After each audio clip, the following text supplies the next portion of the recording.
Okey, cek audio jap sebelum kita start. Seperti biasa, kita kena make sure audionya sempurna dan kita dapat semua signal dengan baik. Cek audio jap. Audionya cun. Okey. Mana lagi? Apa ni? Mana dia? Allahu Akbar. Right. Okey. Waalaikumsalam. Sekejap macam biasalah technical check, kena check dulu. Kang takut Kang tak dapat ke apa ke kan? Apa semua bagai kan. Alright, siapa dia? Siapa yang telah bersama kita pada malam ni? Ramai ni. Mana dia? Pak Long, waalaikumsalam Pak Long. Zafri Osman, waalaikumsalam. Tengkul Salmah, waalaikumsalam. Siapa lagi? Syam Anwar, ya, waalaikumsalam. Uzir TGG, test. Hati kering sangat ke ni? Assalamualaikum, waalaikumsalam. Audio okey, thank you atas makluman balasnya. Baik, siapa lagi? Apa ni? Azmi Osman, Zubairi Junus, Malia Chome, Fidi Masra Nurza. Lajunya. Azmi Osman, Komandeng. Muhammad Kesuma Dewi, Muhammad Firdaus Pineng, Izzat Amir. Hari ni macam mana? Hari ni korang dapat tak dia punya notification? Ataupun sama juga langsung tak ada, kena pandai-pandai cari sendiri? Ada yang dapat notification tapi ada yang tak dapat. Saya pun tak tahu nak kata apalah. Saya pun memang tak dapat nak bantulah dalam hal ni. Saya rasa macam dianak tirikan oleh Mac Zumbek. Owner Facebook ni memang nak kena sambang saya lepas ni. Baik. Waalaikumsalam Azim. Siapa lagi yang ada sini? Siti Munirah. Siapa lagi? Muhammad Fazri Zabidi. Waalaikumsalam semua. Selamat kita bersama kembali dalam macam biasa. Macam biasalah. 11.15 hari ni kita kembali sekali lagi dalam diary wartawan pencerita. Seperti biasa, topik utama tentanglah pasti sekali pasal COVID-19. Dan hari ini saya nak bagi dua tajuk penting. Bukan penting, tapi tajuk yang sesuai untuk kita bincang pada malam ni. Dan saya rasa mungkin ada orang yang memang tertarik dengan topik pertama tu kot. Nak tahu tak apa yang berlaku sebenarnya di Kedah? Nak tahu tak apa yang jadi di Kedah sebenarnya? Cerita baik punya kita share malam ni. Apa yang jadi di Kedah sekarang ni? Kedah sudah kena bolos. 2-1-0 dah masuk. Okey, tapi tak apa. Sebelum kita start, macam biasa tuan-tuan dan kawan-kawan semua, jangan lupa tekan butang share. Jangan lupa share live pada hari ini supaya ramai orang dapat bersama pada malam ni tuan-tuan. Semalam ramai orang kata tak dapat notification. So dia punya sharing pun kurang semalam.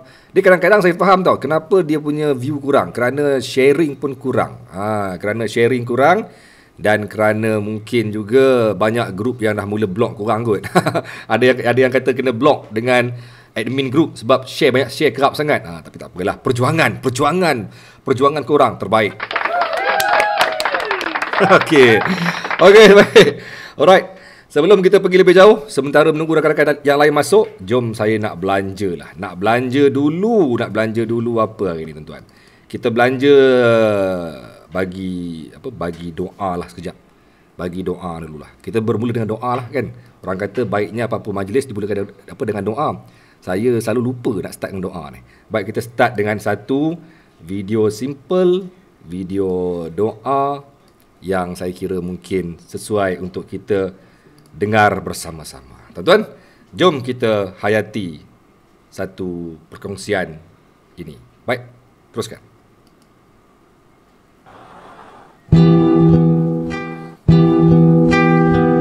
Corona, pulang ya, buah karya Khatimah.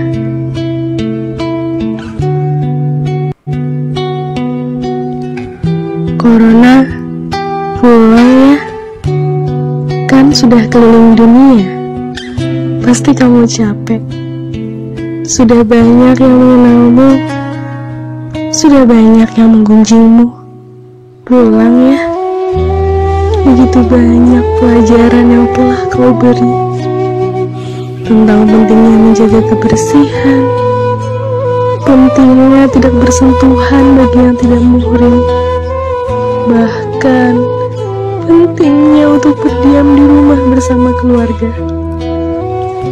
Kami tahu kami terlalu sibuk di luar sana untuk mengejar dunia, tanpa mengingat ada keluarga yang dengan sedih menunggu kami.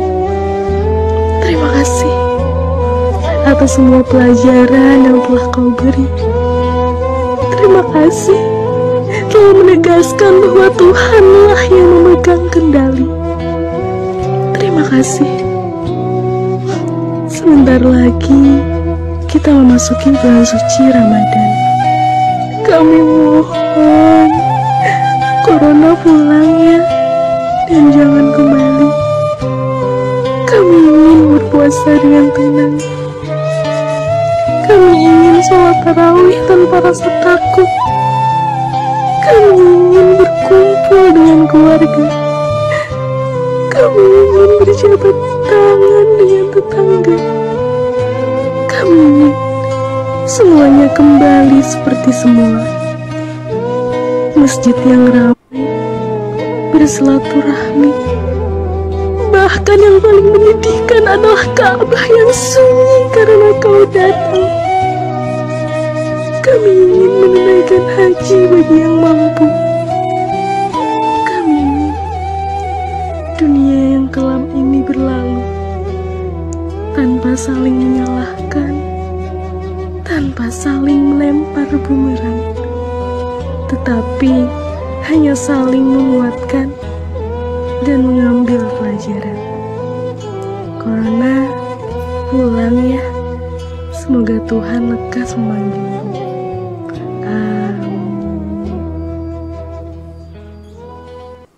Okey, saya tahu suara pecah. Saya faham. Saya faham sangat-sangat tuan-tuan suara dia pecah. Suara dia pecah bukan apa, kerana memang kualiti audio yang dikirim pun memang pecah.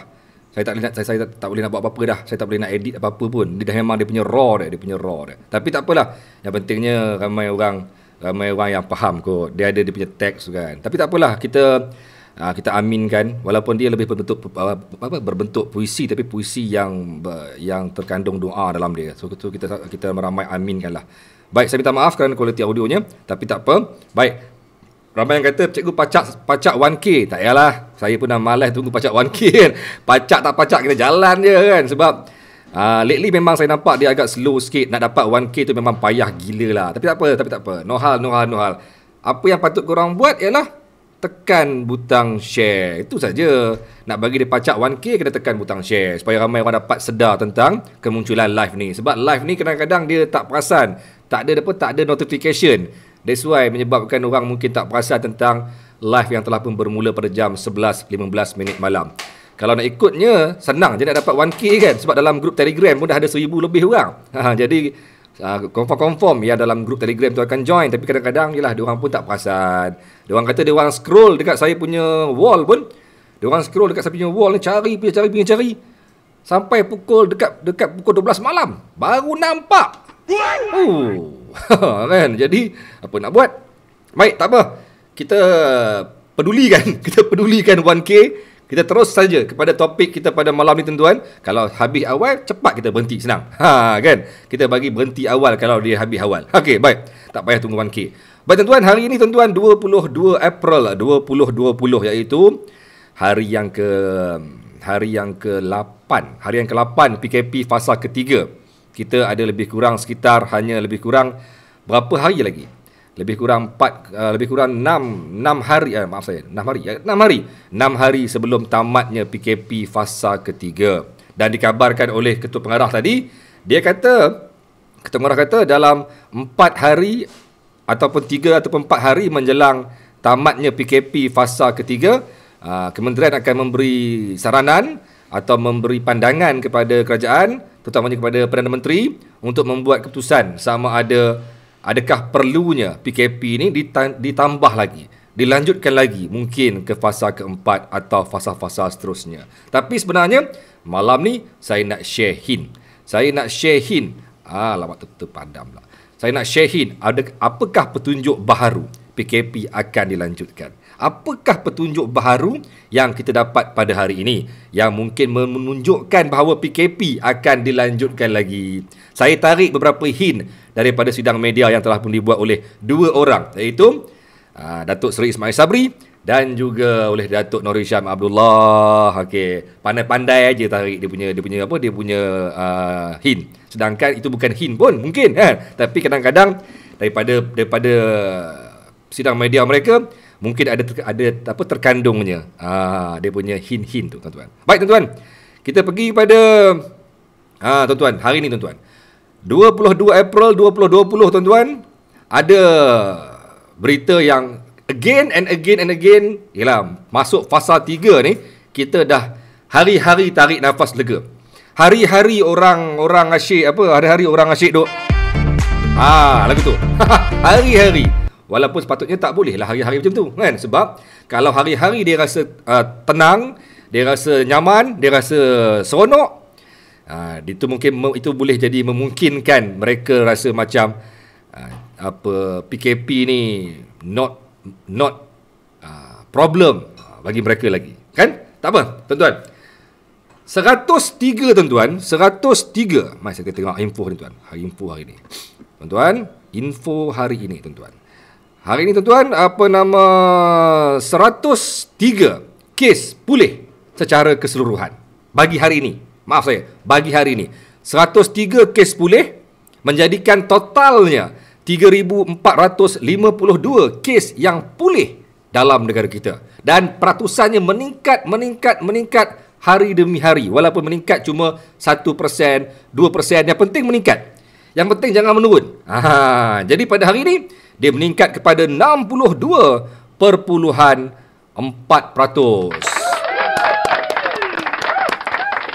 Syabas betul. Syabas betul. Baik. Okey. Dan kes yang positif juga nampaknya sekali lagi hari demi hari kekal kepada 2 angka. Saya tak heran pun dengan benda ni. Sebab apa? Sebab memang kalau ikut daripada apa yang mereka sedang buat sekarang ni, ataupun apa yang kementerian sedang buat sekarang ni, ialah mereka menumpukan kepada kluster-kluster dan juga kepada PKPD area ataupun red zone, high red zone area, PKPD area dan juga cluster area. Jadi saya tak heran kalau angka ni memang tak akan naik pun. Dia akan maintain 50, 70, 60. Dia payah nak naik sebab dia orang ni dah kepung, kementerian dah kepung kawasan-kawasan yang memang dikenal pasti ataupun golongan-golongan ataupun all cluster yang mereka rasa macam mungkin boleh menyebabkan yang mungkin mereka rasa ramai orang yang positif dalam tu, dia dah kepung dah. Dan bila dah kepung, pada awal-awal dia orang buat saringan, dia orang dah dapat kenal pasti ramai dah ni. Sekarang ni yang tinggal cuma saki-baki je. Jadi bila yang tinggal cuma saki-baki, maka kes positif harian tak naik lah. Memang itu je dia. Memang dia akan maintain 50, 60%. Tengoklah. Dia payah nak mencanak naik balik. Kecuali mass screening. Kecuali dibuat mass screening. Kalau dibuat mass screening, kau dia orang buat dekat luar mass screening, cari seramai mungkin. Apalah tengah duk. Okay. Kalau dia orang mencari mass screening kau dekat luar sana, dia orang buat seramai-ramai mungkin di luar sana, mungkin kalau ada sporadic case, mungkinlah akan meningkat kembali. Tapi atas komitmen, atas kata-kata oleh ketua kesihatan, mereka nak bagi tumpuan kepada kluster dan juga kepada kawasan PKPD. Jadi kalaulah lama sangat kat info ni tuan. Dia jadi macam lama sangat kan? Okey. Kalaulah tumpuan diberikan di kawasan-kawasan begini tuan-tuan, mereka hanya tengok dead cluster, hanya tengok PKPD, saya yakin jumlah positif akan terus turun. Memang boleh dapat single digit. Memang boleh. Confirm boleh. Sebab apa tuan? Sebab yang tinggal sekarang ni hanya saki-baki. Baik tuan-tuan, saya dah buka besar. Lupa tadi nak buka besar. Seronok dengan sembang, lupa dekat skrin. Baik tuan-tuan. Okey. Jadi tuan-tuan, kes baharu hari ni 50, besok akan maintain. Saya tengoklah, besok, lusa, tulat sampai habis fasa 3 ni akan maintain begini aja. Percayalah saya punya statement. Percayalah. Nak naik lebih 100, payah. Kecuali miracle, tiba-tiba 80 kes positif dalam menara City One. Itu lain lah. Tiba-tiba 80 positif dalam area Selayang ataupun dalam area-area PKPD lah. Itu lain lah. Tapi saya rasa tak. Kecuali mass screening. Okey, dah stop. Tak mau lagi nak ulang-ulang. Baik tuan-tuan. Tuan-tuan, 50 kes baharu menjadikan totalnya ialah 5532 kes kumulatif keseluruhan dalam negara kita. Dan tuan-tuan, daripada perkiraan ini, kes kebolehjangkitan ataupun mereka yang masih lagi aktif, yang masih lagi belum disembuhkan, yang masih lagi belum dibenarkan keluar wad ialah 1987. Bagi. Bermaksud dah bawah 2000. Sasaran kita 2033 pada 14 April. Sekarang ni dah bawah 2000, tapi dah 22 April. Tersasar lebih kurang seminggu. Tak apa. Apa pun kejayaan. Bawah 2000 itu kejayaan. Tetap kejayaan. Baik. Tuan-tuan, 43 sedang dirawat di ICU. Tadi tuan-tuan, ada seorang sahabat kita, admin kepada grup Telegram pencerita. Dia WhatsApp saya, dia PM saya. Dia kata baru dapat perkabaran saudara rapat dia baru masuk ke ICU tadi atas positif COVID-19 dalam kluster Sendayan. Innalillahi wa inna ilaihi raji'un. Okey, dia masuk ke ward ICU. Jadi mungkin bertambahlah. Tadi baru masuk hari ni, esok baru masuk dalam dia punya report. Report sampai jam 12.30 hari je. Baik tuan-tuan. Sambung lagi. Daripada 43 tuan-tuan, 25 memerlukan bantuan pernafasan. Okey. Satu kes baharu kematian pada hari ini. Satu kes kematian baharu, iaitu kes yang ke-5483. Saya bila sebut angka 5 je, saya memang suka nak zoom. Sorry lah kalau ada yang marah. Saya memang nak zoom juga. Okey. 5483. Waalaikumsalam. Ramai yang baru masuk ni. Okey. 5483. Ini kes bila? Semalam. Hari ni 5532. Ini kes 5483. Bilakah dia ni dikesan positif COVID-19? 5483 ialah kes semalam. 5 semalam. Dia korang perasan tak korang perasan tak dia punya magic ni? Dia punya magic. Dia punya magic tuan-tuan. Dah banyak kali sebenarnya. Bukan hari ni saja. Dah 4-5 kali berlaku. Hari ni dia laporkan sampai 4852. Tiba-tiba besok kes kematian 4853. Contoh. So, tuan-tuan, semalam kes dilaporkan setakat 5482. 5482 semalam kes dilaporkan sehingga 5482. Tapi yang meninggal hari ini 5483. Bermaksud dia dikesan positif selepas rekod jam 12.30 hari semalam. Bermaksud dia ni dikesan positif mungkin pada jam 1 petang, atau mungkin pada jam 12.30 tengah hari, atau mungkin pada jam tapi yang pasti selepas jam 12.30 hari. Nampak tak? Dah kerap berlaku dalam saya punya live ni. Saya kesan benda ni. Dia naik satu angka je daripada kes terakhir pada hari sebelumnya. Hari ni, kes 5483. Semalam yang terakhir dilaporkan 5482. Jadi dia ni, arwah ni, seorang wanita berusia 72 tahun. Okay? Dia ada barah dan juga ada darah tinggi. Beliau telah dirawat di Hospital Umum Sarawak pada 20 April 2020. 2 hari lepas. Dia zam masuk wad. Mungkin tengah tenat something ke, tengah problem. Dia ni pun dah tua, berusia 72 tahun. Mungkin dia masuk wad sebabkan dia mungkin dikesan tengah betul-betul sakit. Okey, terus diambil sampelnya, dibuat swab test. Okey, dan pada keesokan harinya, iaitu semalam petang dapat result dia positif COVID-19. Dan hari ini jam 9 suku pagi dia meninggal dunia. Jadi maksudnya ini juga antara kes yang lambat dikesan. Bukan salah kementerian, bukan salah petugas perubatan, tapi kerana lambat dikesan kerana orang ni mungkin tak. Inilah dia sporadic case. Dia bukan tuan-tuan, dia bukan kontak. Dia bukan kluster. Dia tak tahu siapa kena kat mana. Dia sporadic case. Ini sporadik. Tahu sporadik? Kes yang berlaku dalam komuniti. Sebab tadi dalam sosial media tak disebut pun ada kontak ke, dia ni dari kluster mana ke, atau balik daripada overseas ke, tidak ada tuan-tuan. Jadi dia ni ialah kes sporadik, iaitu jangkitan dalam komuniti. Tapi mungkin dah tua, kena terus attack. Mungkin 4-5 hari sebelum tu dia mungkin sihat, tiba-tiba dia kena. Innalillahi ilaihi raji'un. Tak sure dia ni Islam ke tidak. Tapi tak apalah, kita sampaikan jugalah doa walaupun dia tu bukan Islam.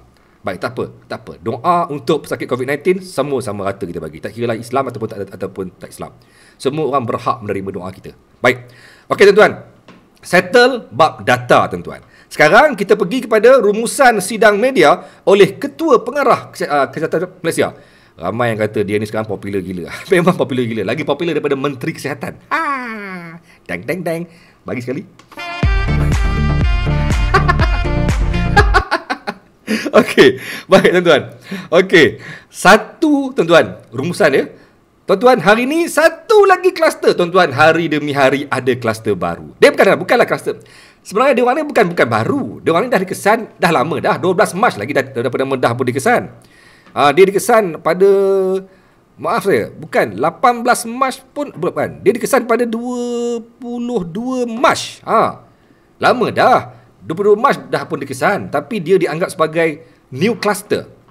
Sebab baru dapat tahu adanya penularan. Dia cluster ni bila berlakunya penularan. Kalau katakan kena seorang-seorang, tak ada efek orang lain, itu orang panggil sebagai sporadic case ataupun engkau dalam kluster orang. Tapi sekarang kalau engkau kena, engkau pula menjadi tukang sebar, maka wujudlah kluster baru daripada diri engkau. Kan? Jadi ini kluster yang bermula di Pengerang, Johor. Kat mana Pengerang? Pengerang ni bukan bawah Parlimen Azalina ke? Azalina ke Isyamuddin? Antara dua orang tu lah. Baik. Berlaku di Pengerang, Johor. Dia ada gejala. Dia sudah ada gejala pada 12 Mac 2020. Gejala lah, batuk ke, demam ke, tak sure. Tapi ada gejala. Antara 5 gejala tu, mungkin dia kena. Mungkin napas sesak ke apa ke, tak sure. Tapi ada gejala. Beliau dirawat di sebuah klinik swasta pada 16 Mac 2020 dan disyaki sebagai penghidap demam denggi. Yakle. Inilah dia masalahnya. Inilah yang bahayanya tuan-tuan. Sama macam kes suami Puan Aiza. Engkau sakit, engkau ada gejala, tapi klinik kata engkau ni denggi, maka dirawat sebagai pesakit denggi. Ya, Azalina, entah. Lantaklah nama ahli parlimen tu. Tak mau ambil tahulah, kesan sembang COVID-19. Okey, baik. Okey. Dia dikesan sebagai pesakit denggi. Jadi mungkinlah rawatan ni sebagai rawatan denggi lah, kan? Lepas tu pada keesokan harinya dia denggi tuan-tuan. Apa rawatan dia orang bagi? Tak ada apa pun. Saya punya anak murid pernah kena denggi, kan? Anak murid saya pernah kena denggi. Dia selamba je keluar sana sini sebab dia rasa macam dia okey. Bukan denggi berdarah. Ni denggi biasa. Biasalah, dia masih lagi sihat, dia masih lagi kuat, boleh berjalan. Jadi selepas dia dikesan denggi, esok tu dia merentas beberapa buah negeri. Inilah yang katanya bahaya pada sporadic case. Tadi saya sembang dengan seorang petugas perubatan. Dia kata apa? Inilah bahaya. Sebab apa? Apabila orang merentas negeri, tak payah negeri lah, merentas daerah cukup. Dia duduk Kajang, dia pergi ke Banting, dah bahaya gila dah. Sebab dia akan melibatkan penularan dalam berlainan mukim atau berlainan daerah. Itu baru merentas daerah. Kalau merentas negeri, dia cross 4-5 daerah baru sampai ke negeri lain. Dia akan transfer virus tu bila di setiap tempat dia yang dia berhenti. Dan dia ni tuan-tuan, dia merentas negeri pada 16 Mac, belum PKPD tuan-tuan, belum PKPD. Time tu boleh jumpa orang, boleh peluk orang, boleh salam dengan orang, boleh makan semeja, boleh lepak mamak. Nampak tak? Jadi dia merentas negeri. That's why bahayanya apabila dia dikesan sebagai pesakit denggi. That's why bahayanya bila kita ni demam sikit-sikit, pergi hospital, pergi klinik, orang kata apa? Tak ada apa ni cik boleh balik. Tapi sebenarnya kita ni ada COVID-19. Kita pula boleh merentas daerah, merentas mukim. Kita tolong bawa COVID-19 ni bagi ke orang. Kita jadi sebagai tukang hantar COVID-19. Ini yang berlaku pada kes ni tuan-tuan. Okey, faham tak? Faham tak? Baik. Okey. Lepas tu tuan-tuan, dia merentas negeri untuk mengunjungi sanak saudara. That's why sekarang ni, tadi pun saya punya wife tanya, nak hantar anak pergi rumah mak, nak lepak dengan mak mentua saya lah. Nak pergi teman mak ke, nak main-main dengan mak ke, tak boleh. Sebab apa? Kes dah ada. Tadi pun KP kata apa? KP kata, ambillah pengajaran kepada kes di Pengerang dengan kes di Sendayan. Di Rembau. Di Rembau. Dua pengajaran. Iaitu apabila orang yang demam ataupun orang yang tak sihat merentas kawasan pergi jumpa sanak saudara dengan tujuan untuk melawat mereka. Tak boleh walaupun untuk melawat. Dah berlaku di Pengerang, tuan-tuan. Dia merentas negeri untuk mengunjungi sanak saudara di Selangor. Tuan-tuan bayangkan, Johor ke Selangor, berapa negeri dia masuk? Berapa negeri dia masuk? Saya pernah pergi Johor tau, 5 jam. Saya pergi ke kawasan Batu Pahat pun 5 jam ke 4 jam something. Saya kena merentas setiap negeri. Saya lalu Negeri Sembilan. Kadang-kadang penat lepak RNR. Kadang-kadang penat lepak Mamak. Kadang-kadang penat pergi masjid jumpa orang salam-salam bagai. Betul tak? Ini bahaya dia. Ini bahaya dia. Sebab dia tak sedar. Dia dah rasa macam, okay, fine. Aku bukan COVID-19. Aku denggi. Okay. Lepas tu dia dalam keadaan kesihatan beliau dah mula merosot. After 18 Mac tu dia dah mula rasa tak berapa nak sihat dah. Dan dia di-refer ke Hospital Sultanah Aminah Johor pada 20 Mac dalam keadaan kritikal. Dah kritikal lah. Baru di-refer. Bayangkan tuan-tuan. Berapa hari dia hidup dalam berapa hari COVID-19 tu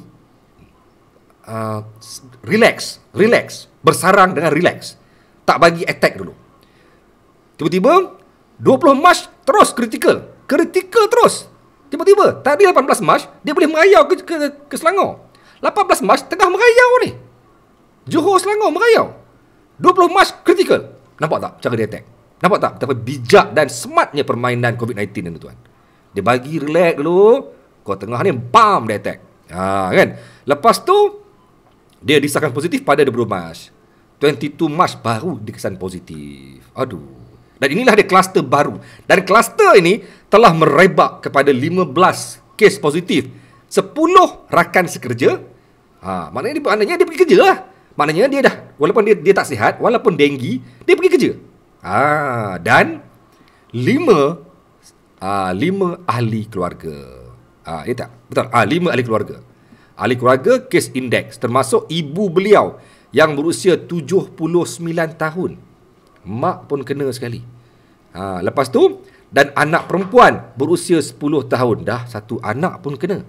Dan sekarang ni 3 dalam ICU. Allahu Akbar. 3 dalam ICU. Maksudnya kira kritikal lah. Kritikal gila lah dalam ICU. Mungkin dia tak tahu cikgu. Memang tak tahulah. Ilaha illallah. Tak faham kau orang ni. Okey, memang dia tak. Saya dah cerita tadi. Memang dia tak tahu. Kalau dia tahu, dia tak pergi. Kalau saya pun tahu saya di COVID-19, saya tak pergi mana-mana. Dah pergi hospital lah. Kerana dia tak tahulah. Kerana dia beritahu dia tu denggi. Faham tak? Kalau dia tahu, dia tak pergi. Aduh. Allahu Akbar. Okey, baik. Tapi saya tak boleh salahkan klinik swasta. Kita pun tak boleh salahkan klinik swasta. Kerana klinik swasta ni pun, dia tak ada alat untuk nak terus kesan COVID-19. Mana ada alat? Bak sini tengok alat tu. Mana ada alat boleh kesan COVID-19 sekarang ni secara datang-datang, cek, oh COVID-19. Tak ada tuan-tuan. Hospital pun perlukan 2 hari. Kan? PCR pun perlukan 2 hari. Kalau antibody rapid test kit pun, tak confirm. Kalau tak confirm, kalau dah cek pun negatif, belum confirm negatif. Itu disahkan oleh KKM tuan-tuan. Kalau korang cek pakai antibody test kit tu, kalau dah negatif pun belum confirm negatif, boleh jadi positif. Atoy. Okey, baik. Alright. Okey, saya baca tadi atoy, saya sebut atoy. Alright, baik. Okey, tuan-tuan, amboi, melalut aku ni. Alright. Baik, sambung tuan-tuan. Jangkitan di kalangan ahli keluarga yang menetap di negeri lain. Nampak tak? Disahkan jangkitan kepada ahli keluarga yang menetap di negeri lain adalah dipercayai berpunca daripada aktiviti kunjung-mengunjung, salam bersalam, salam bermaafan. Kan? Maka berlakulah penularan dalam keluarga mereka. Allahu Akbar. That's why sekarang saya tak bagi pun. Anak saya nak pergi lawat nenek dia pun tak boleh. Kau duduk di rumah. Buatnya kan apa-apa jadi kan. Satu hal lah pula aku nak menjawab. Okey kan? Okey, baik. Baik, sambung tuan-tuan. Okey. And then tuan-tuan, apa lagi yang menarik dalam sidang media ni? Dia kata apa? Right. Ni ni. Ini satu statement general tapi kena dengar. Saya nak kena baca. Merujuk kepada perubahan norma terutama dalam bulan Ramadan. Okey, merujuk kepada perubahan norma. Norma orang dalam bulan Ramadan ialah norma bersesak-sesak membeli juadah. Saling kunjung-mengunjung, tukar-menukar lauk dan pauk. Kalau orang kampung dia buat, orang di bandar ni mungkin tak buat. Saya pun tak buat aku, takkan nak pergi kat sebelah ni India. Jadi tak adalah berlaku tukar-menukar lauk kan, tapi di kampung memang akan dibuat. Saya yakin akan dibuat lagi sekarang pun. Walaupun dalam PKP dia orang akan buat. Dia orang akan buat, payah nak halang dia orang ni, orang kampung ni. Dia orang tak boleh nak boleh nak bagi juga mestinya. Confirm ni tuan-tuan. Okey. Maksud sekarang ni dia kata dalam merujuk kepada perubahan norma terutama dalam bulan Ramadan ni. Sebabnya orang dah memang kena bersedia dengan perubahan norma. Okey, dengar. Mengambil iktibar daripada penyebaran jangkitan COVID-19 dalam kluster Pengerang dan subkluster Rembau. Nampak tak? Pengerang dipanggil kluster. Sebab ini bukan daripada lain-lain big cluster. Dialah big cluster tu sendiri. Dialah kluster utama tu sendiri. Dia bukan daripada kluster tabligh ke, kluster Bali ke, tidak. Dia memang kluster dia sendiri. Okey? Mengambil kepada pengajaran yang berlaku kepada kluster Pengerang dan subkluster Rembau, masyarakat diminta untuk kekal patuh, okey, kepada perintah kawalan pergerakan dan mengelakkan diri daripada melakukan sebarang aktiviti kunjung mengunjung ke rumah rakan dan sanak saudara. Stop it. Stop. Jangan buat kerja gila walaupun bagi kuih kat jiran sebelah itu kerja yang mulia. Nampak tak? Ini peribahasa tu tuan. Peribahasa tu. Ingat pegang peribahasa ni. Jangan buat kerja gila walaupun bagi kuih pada jiran itu kerja yang mulia. Peribahasa tu. Okey. Okey tuan-tuan. Alright. Karam Singh Walia. Jangan buat kerja gila. Okey, Karam Singh Walia. Okey, baik. Okey. Tukar lauk tak boleh order. Tak adalah. Setakat boleh kot, pandai-pandai lah korang, tapi janganlah sampai kita ni sengaja nak buat alasan nak hantar lauk ke rumah jiran. Mana jiran kau? Jiran saya kampung sebelah. Takat sebelah tu nak letak atas dia punya pagar tu boleh lagi kot. Letak dalam bekas, dalam plastik sangkut kat pagar tu boleh lagi kot. Tak ada masalah lagi. Janganlah sampai jiran saya baru pindah. Saya nak hantar kuih ke rumah jiran. Mana rumah jiran tu? Dia baru pindah kampung sebelah. Alright, baik, sambung tuan. Sambung. Okey, dalam kes-kes baharu tuan-tuan. Kes-kes baharu di kluster tuan-tuan. Kalau dapat kita lihatkan, kes-kes baharu di kluster. Mana tadi? Ni apa ni? Ni COVID status. Okey. Kes baru di kluster tuan-tuan. Alamak kecil je bagai. Dia bagi saya kecil hari ni. Baik tuan-tuan, saya bacalah bagi laju tuan-tuan. Menara City One paling banyak hari ni tuan. Paling banyak kes dalam kluster, iaitu sebanyak 11 kes baharu. Menjadikan total 51 kes. Nampak tak? Dia sebenarnya pertambahan kes hanya akan berlaku banyak dalam kluster je. Dah tak ada dah berlaku secara gila-gila dah. Tak ada. That's why kes baru sikit. Sebab okey, Menara City One 51 orang tuan-tuan yang dikesan positif. Ini ialah saki baki. Yang main semua dah dapat dah. That's why saya sembang seorang seorang pegawai perubatan, dia gunakan istilah apa? Istilah kepung. Sekarang ni KKM dah kepung area-area cluster, dah kepung area-area PKPD, dah kepung dia orang ni. Mana-mana yang high risk zone itu dah kepung. Dan dia orang akan make sure semua dalam kawasan kepungan dia ambil sampelnya. Jadi sekarang ni awal-awal banyaklah kes. Kan? Hari itu sampai puluh-puluh kes dekat kampung Bandar Baru Ibrahim Majid. Ratus awal-awal tu puluh-puluh kes. Sekarang ni tambah 4-5 orang, tambah seorang. Hanya tinggal Saki Baki lah. Saki Baki ni lah yang akan menyumbang kepada angka kumulatif harian ni, ataupun angka baru harian. Dan angka baru ni tak besar lah, kerana dia orang ni dah mula kecil dah. Faham? Faham tak? Faham kan? Okey, faham. That's why saya tak heran dengan angka yang kecil. Saya memang akan menjangkakan angka akan turun sampai single digit. Kerana mereka hanya fokus pada kluster. Faham tak? Betul. Kerana saringan hanya dalam PKPD dan kluster. Kalau diorang buat secara mass screening test, yes, saya akan yakin akan naik balik. Baik tuan. Okey, sambung. Okey. Seri Petaling tuan-tuan, Seri Petaling, kluster Seri Petaling ada 28,211 sampel diambil, 1978 positif. Ada peningkatan. Ada. Semalam tuan-tuan, kluster Seri Petaling, mana dia? 1963 semalam. Hari-hari ada pertambahan kes. Semalam 1963 tuan-tuan, dan hari ini 1978. Meningkat 15 orang. Okeylah. Still tak besar, tapi still ada. Bermaksud rantaian dalam kluster Seri Petaling masih berlaku. Rantaian kerana dia orang dah sampai ke generasi kelima. So generasi kelima ni masih lagi berlaku perebakan, penularan. Kerana mereka ni tak sure, kementerian tak boleh nak check semua, takkan nak check semua siapa yang pernah jumpa dia mati. Cuma sekarang ni akan berlakulah penularan, akan berlaku lagi new case tapi tak besar. Kerana dah sampai ke generasi kelima. Yang group index dah normal. Maksudnya index case, orang yang pergi ke masjid tu, yang berhimpun tu, yang pergi ke istimak tu, dah tak ada dah. Sekarang ni semuanya yang new generation. Okey? Tuan-tuan, sambung. Tuan-tuan, nampak tak saya cakap betul?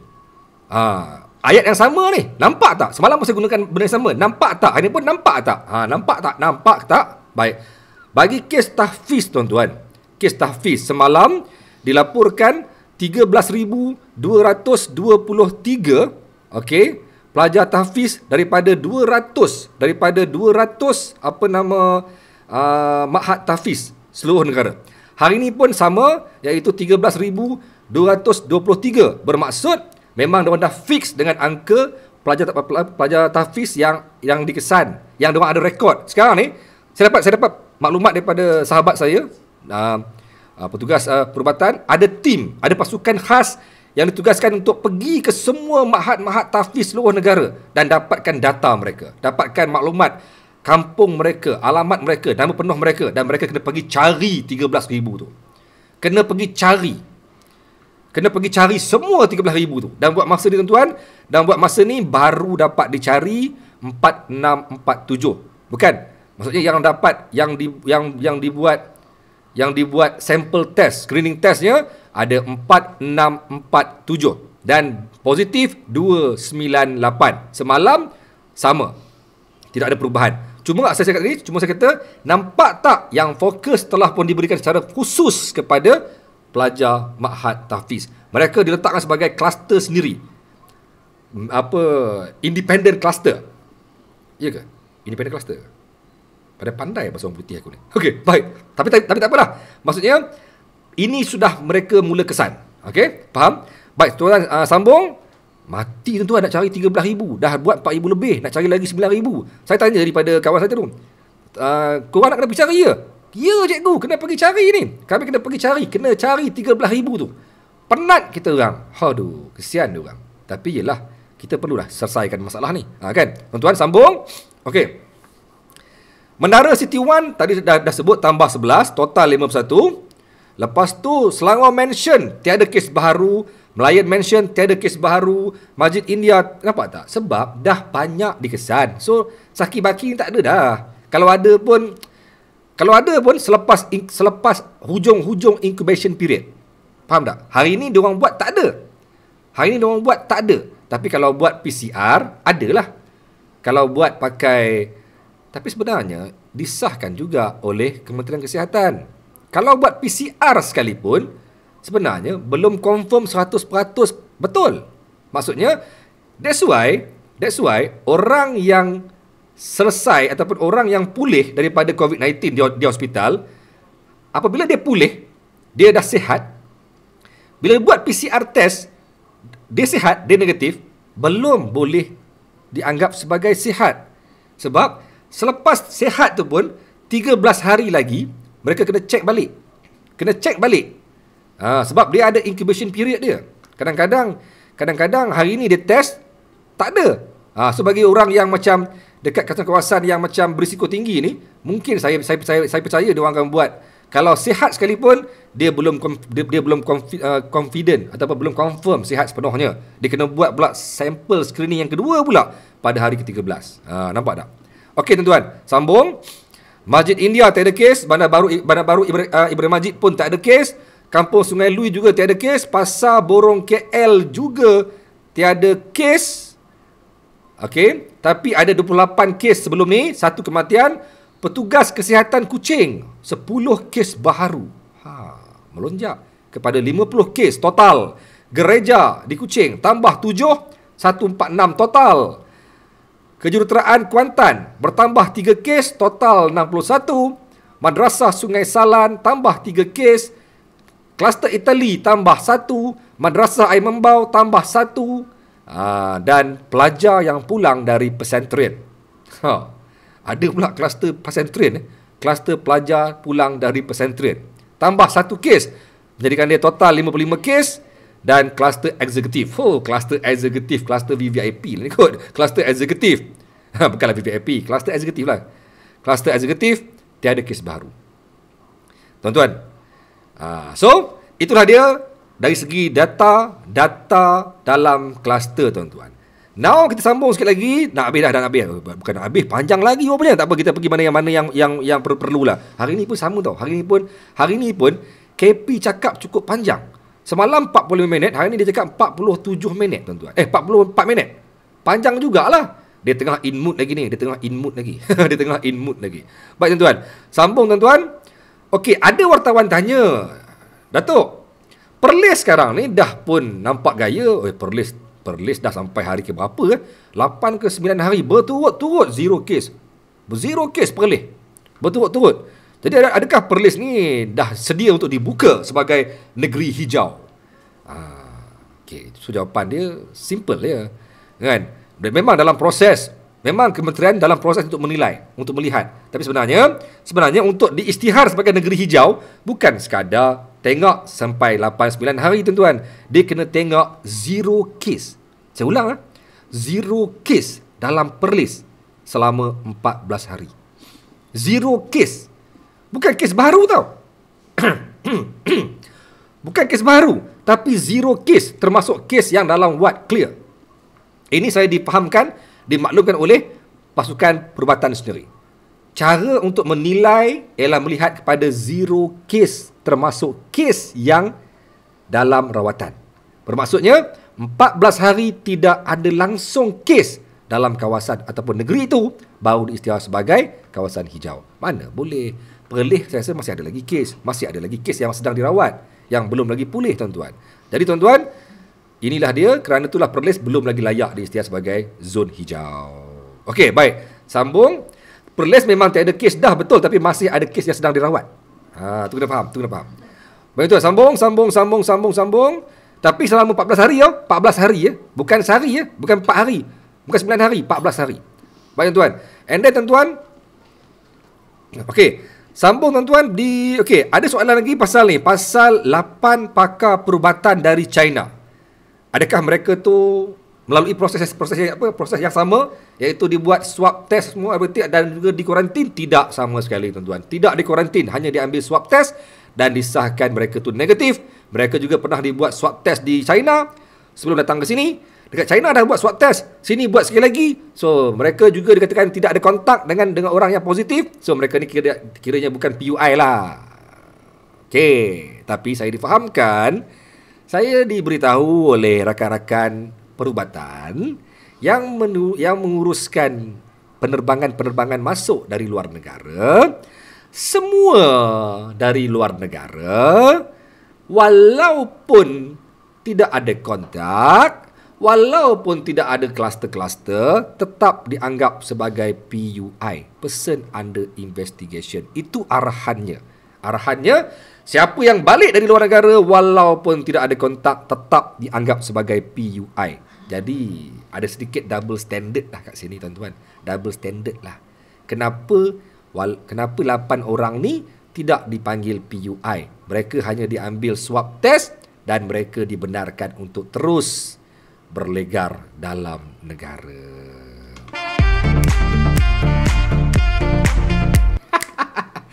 Korang fikir sendiri. Saya tak setujulah.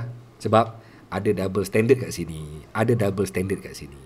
Kan? Sebab kalau orang balik daripada semua, sekarang ni arahan dia, semua yang balik dari luar negara dianggap sebagai PUI. Jadi sepatutnya 8 orang ni juga kena layan macam PUI dan kena simpan 14 hari sebelum dibiarkan mereka untuk bebas dalam negara kita. Tapi jaminan oleh kementerian, semua pergerakan mereka dikawal. Okeylah, saya ambil yang positif side. Yang positifnya, semua mereka dipantau. Okey, dipantau. Okey, dipantau dipantau dengan cukup teliti. Maksudnya tidak dibenarkan sewenang-wenangnya ke mana-mana. Tadi ada seorang komen. Saya sekejap. Saya tarik sikit ya. Sekejap ya. Khairul Anam, Perlis 2 hari sudah tiada kes sedang dirawat, 0 kes aktif. Okey, thank you Khairul Anam atas maklumannya. Thank you Khairul Anam kerana memberitahu. Thank you. Tapi tetap kena 14 hari kan? Khairul Anam kan? Tetap kena 14 hari kan? Bukan setakat 2 hari kan? Kan. Okey, baik. Alright. Okey. Alright, sambung tuan-tuan. Pasal apa seterusnya? Okey. Samarahan dan kucing kes naik. Tak apa. Ini tak apa. Tapi saya cuba nak maklumkan, mereka punya kes naik. Sarawak sekarang ni tengah naik tuan-tuan. Hari ni Sarawak yang paling tinggi kes ni. Sarawak yang paling banyak tuan-tuan. Hari ni tuan-tuan, Selangor 1 kes dia tuan-tuan. Hari ni tuan-tuan, tengok jap. Mana dia? Selangor tuan-tuan. Selangor hanya 1 kes. Mana bukan ini? Alah, selalu saya. Ni. Bukan ini. Apa benda ni? Pening tuan. Okey, tengok ni. Tuan-tuan, Selangor hari ni 1 kes je. Selangor 1 kes. Negeri yang selama ni dikatakan negeri yang paling teruk sekali banyak kes. Selangor hari ni cuma 1 kes tuan-tuan. Tapi tengok Sarawak 19 kes. Tengok Kuala Lumpur 16 kes. Tapi Sarawak hari ni paling tinggi. Kenapa? Kerana Sarawak kita. Sarawak ni tuan-tuan, Sarawak dia ada 3 kluster besar yang sedang menularkan COVID-19 dalam karangan mereka di Kuarter Samarhan. Yang pertama kluster Itali, yang kedua kluster gereja, dan ketiga kluster petugas kesihatan. Jap, saya suka nak tarik komen ni sebab saya nampak macam penting.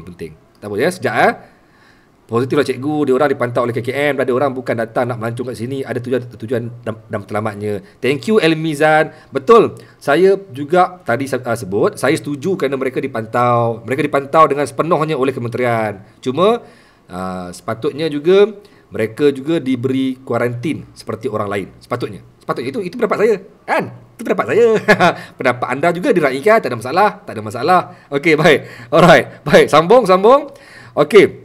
Sebab katanya semua yang masuk ke negara kita dianggap sebagai PUI. Okey, baik. Alright. Selangor dah boleh zon hijau, tak boleh. Baru sehari 1 kes. Alright, baik. Okey, sambung tuan-tuan. Okey, soalan yang seterusnya daripada dia orang ni, bila nak umum sambung PKP? Dia kata semalam dah sebut dah kan. Semalam dah sebut ada 6 kriteria. Tak payah ulang. Korang tengok balik semalam punya video kan, ataupun tengok balik semalam punya sosial media, ada 6 kriteria. Antara 6 tu, adakah kita mampu buat? Kalau kita dah mampu buat, kita sukses, baru kita dah mengikut standard WHO. Jadi sekarang ni dia kata tak apa, tunggu lagi 4 hari sebelum 28. Maksudnya 24 hari bulan. Mungkin ada pengumuman, tapi tak tahulah, mungkin esok dah ada pengumuman, tak tahu. PM dia akan buat kejutan anytime, kan? Okey. Alright. Okey, sambung. Okey, semua petugas dinasihatkan. Nampak ni. Dah di-remindkan semua petugas kena berhati-hati dengan kes denggi dan juga kes sari. Maksudnya benda ni dah diberi perhatian penuh kerana kes denggi juga dia hampir sama simptom dengan kes COVID-19. Jadi kalau pesakit denggi kena hati-hati. Kalau pesakit sari kena terus declare as a COVID-19 patient until dia negatif. Maksudnya kalau dia tu sari, terus anggap dia tu COVID-19. Itu sekarang ni method oleh kementerian. Baik, pergi laju sikit dah. Dah mula macam tak ada apa yang best ni. Kapasiti makmal tak ada apa yang best. ujian manusia tak payah sembang. Nak buat mass screening pun dia kata tak perlu, sebab buat masa ni Malaysia takkan buat mass screening. Malaysia takkan buat mass screening sebab dia hanya akan beri fokus kepada kluster dan juga kepada PKPD area ataupun kawasan-kawasan high risk area. Alright? And then betul, esok hari terakhir menjelang Ramadan. Jadi saya rasa mungkin besok juga PM akan bagi satu perutusan. Mungkin dia suka mengejut. Okey. Baik tuan-tuan. Okey, berita gembiranya minggu depan insya-Allah akan dapat rapid test kit antigen rapid test kit daripada Korea. Yang dikatakan hampir 100% tepat. Tuan-tuan. Tapi masalahnya ialah sekarang ni bukan saja Malaysia tuan-tuan, seluruh dunia tengah minta. Jadi kementerian mengharapkan G2G, government to government untuk deal bagi mendapatkan dengan lebih cepat. Tapi kalau ikutnya dia kata minggu depan dapat insya-Allah, ataupun paling cepat pun Jumaat ni. Tapi senang kata minggu depan lah. Okey tuan-tuan. Okey, and then last kali dalam data tuan-tuan, dia kata sekarang ni pas tadi ada yang tanya pasal virus ABC tuan-tuan. Okey. Siapa tadi yang dengar PC dia faham lah. Siapa tadi yang dengar PC dia faham. Baik tuan-tuan. Jenis virus COVID-19 ada 3 jenis. A, B, C. Jenis A yang sekarang ni dikesan berlaku di US, iaitu virus yang dikesan datangnya daripada kelawar, dari kelawar. Okey. Jenis B ialah jenis yang berlaku di Wuhan. So, orang claim Malaysia ni jenis C. Malaysia, Singapura semua ni jenis C. Okey. Jenis C ni ialah antara jenis yang dikatakan paling lambat baik ataupun paling lambat dia punya incubation period dia. Baik. Tapi apabila kementerian buat ujian kepada first patient ataupun pesakit dari Wuhan, ingat tak dulu yang first kali yang 4 orang tu yang masuk dari Singapura tu, 4 ke 6 orang, 6 kot. Yang family tu, diorang tu dikesan sebagai first patient COVID-19 dalam Malaysia. Dan apabila dia ambil sampel dia ataupun dia ambil dia punya virus tu, dia orang buat satu proses kajian terhadap virus tu, dan mereka melihat kepada second generation ataupun second wave gelombang kedua yang berlaku dalam Malaysia yang bukan datang dari Wuhan. Ini yang memang dalam komuniti kita ni. Jadi bila dia orang buat second wave punya ujian, menunjukkan sifat ataupun molekul-molekul lah dalam virus yang ada di Malaysia ni sama dengan virus yang datang dari Wuhan tu. Okey. Jadi kesimpulan dia, virus di Malaysia ni jenis B.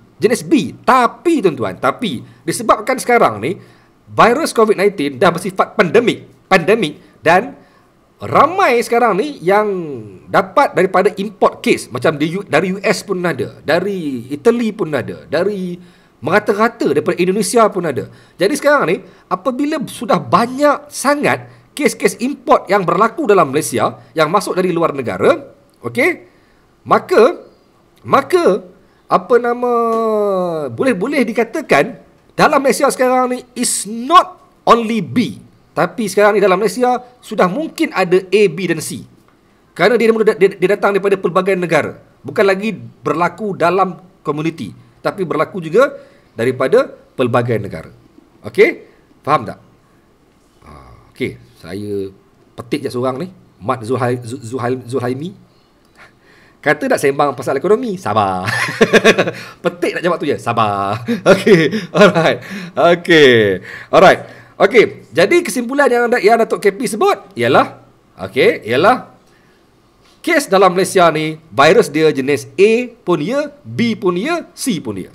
Jadi kalau begitu, kita boleh katakan yang ada kemungkinan ada setengah-setengah orang yang mungkin 14 hari pun belum selesai. Mungkin akan bawa ke lebih panjang tempoh incubation period dia. Tapi sekarang Malaysia menggunakan pendekatan 14 hari. Kerana itulah standard yang ditetapkan oleh WHO. Walaupun ada yang kata sampai lebih 14 hari pun masih ada virus dalam badan dia. Tak apa. Okey. Kita berhenti minum air kejap sebelum masuk kepada tajuk hari ini. Berita hari ini.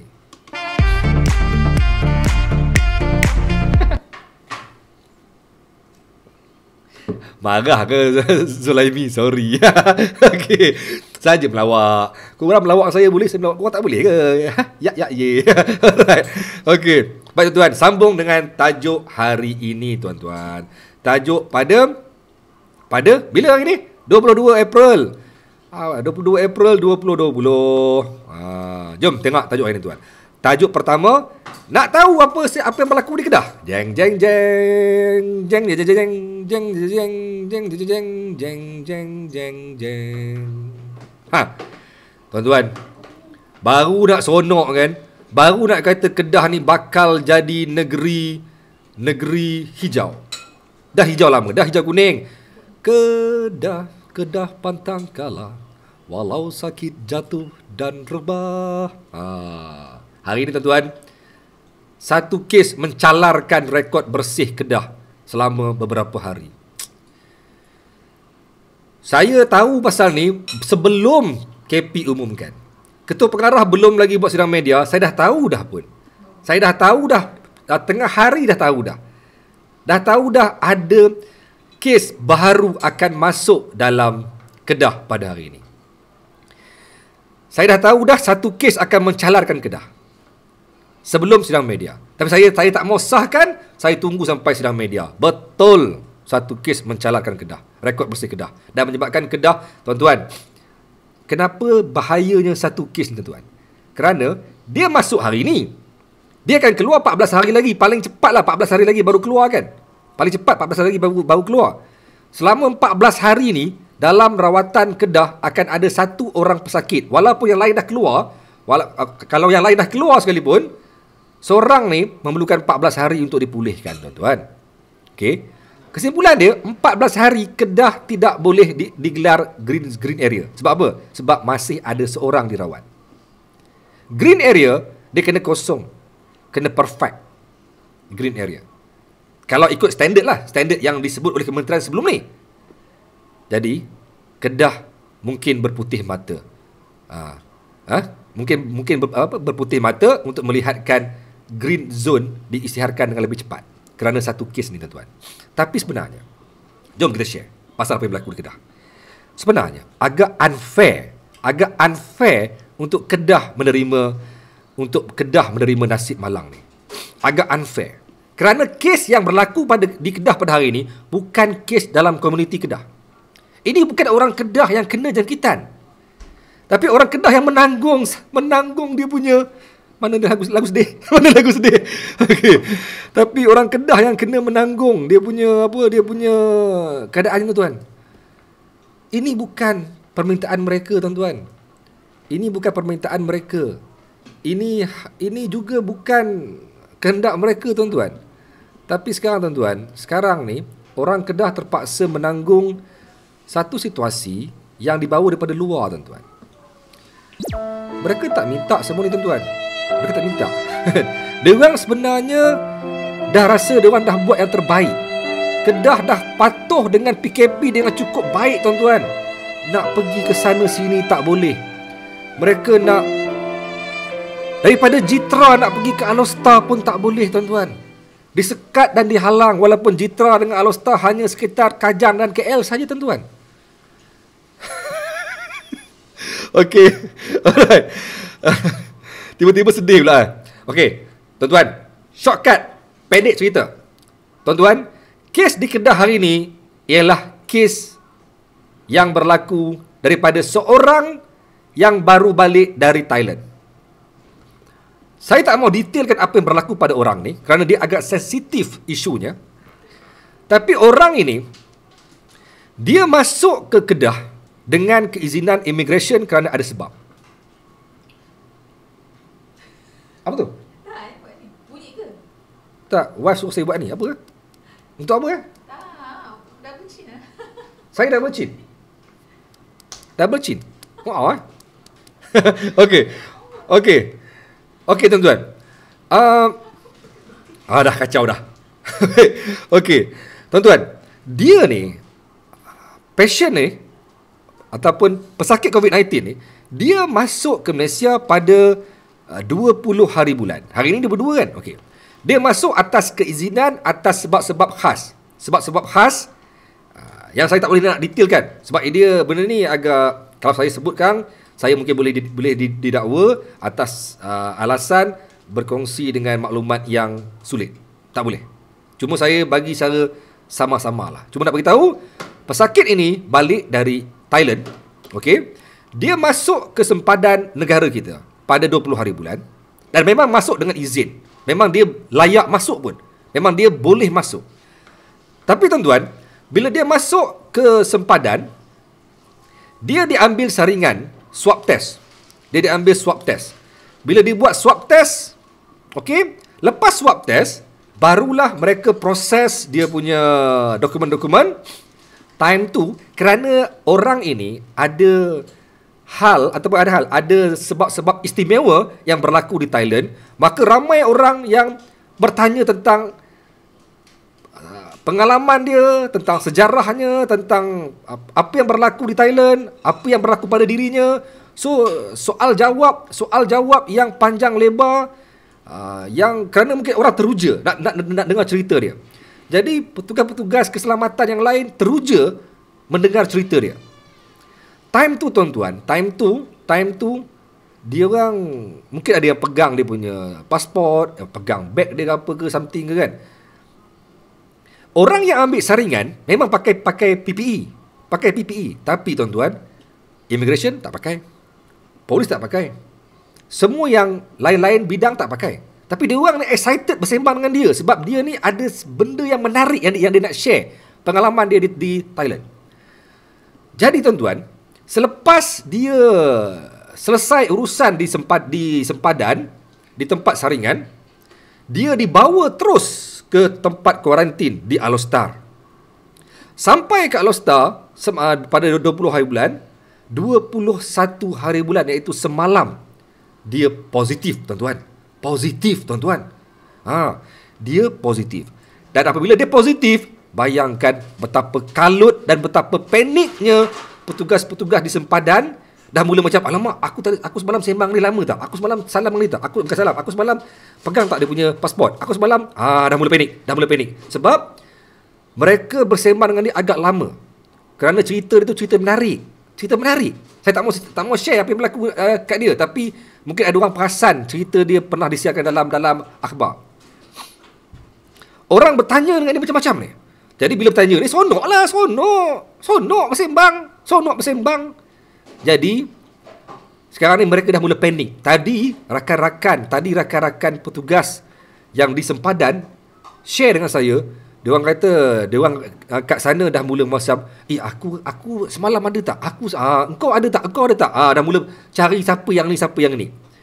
Jadi sekarang ni, menurut kata rakan-rakan kesihatan dekat sana, siapa yang ada bersembang dengan dia dan siapa yang ada mungkin pegang barang-barang dia ataupun apa-apalah yang berkaitan dengan dia, boleh dianggap sebagai kontak ataupun PUI.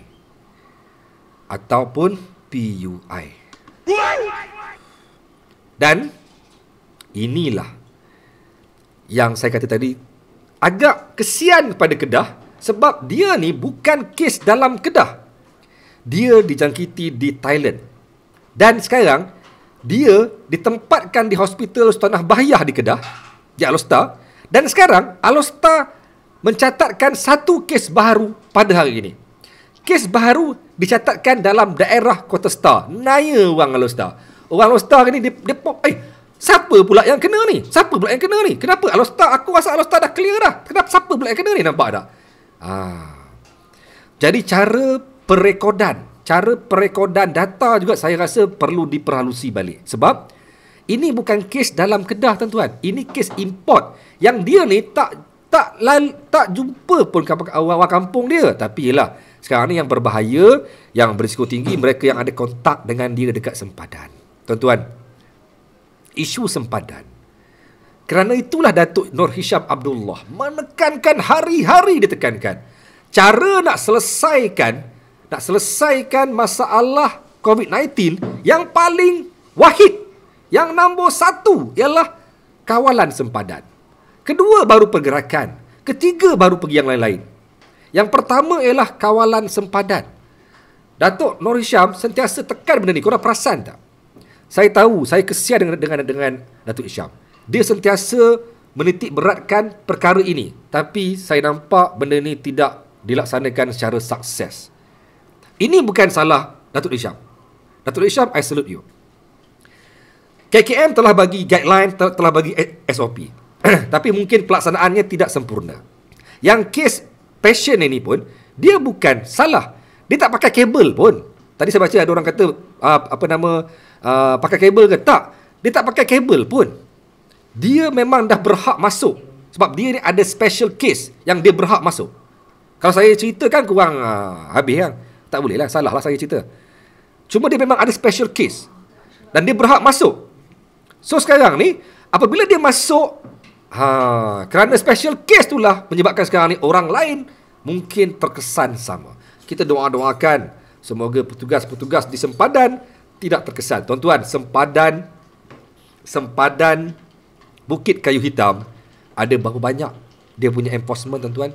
Sana ada polis, sana ada tentera, sana ada aksam, sana ada immigration, sana ada custom.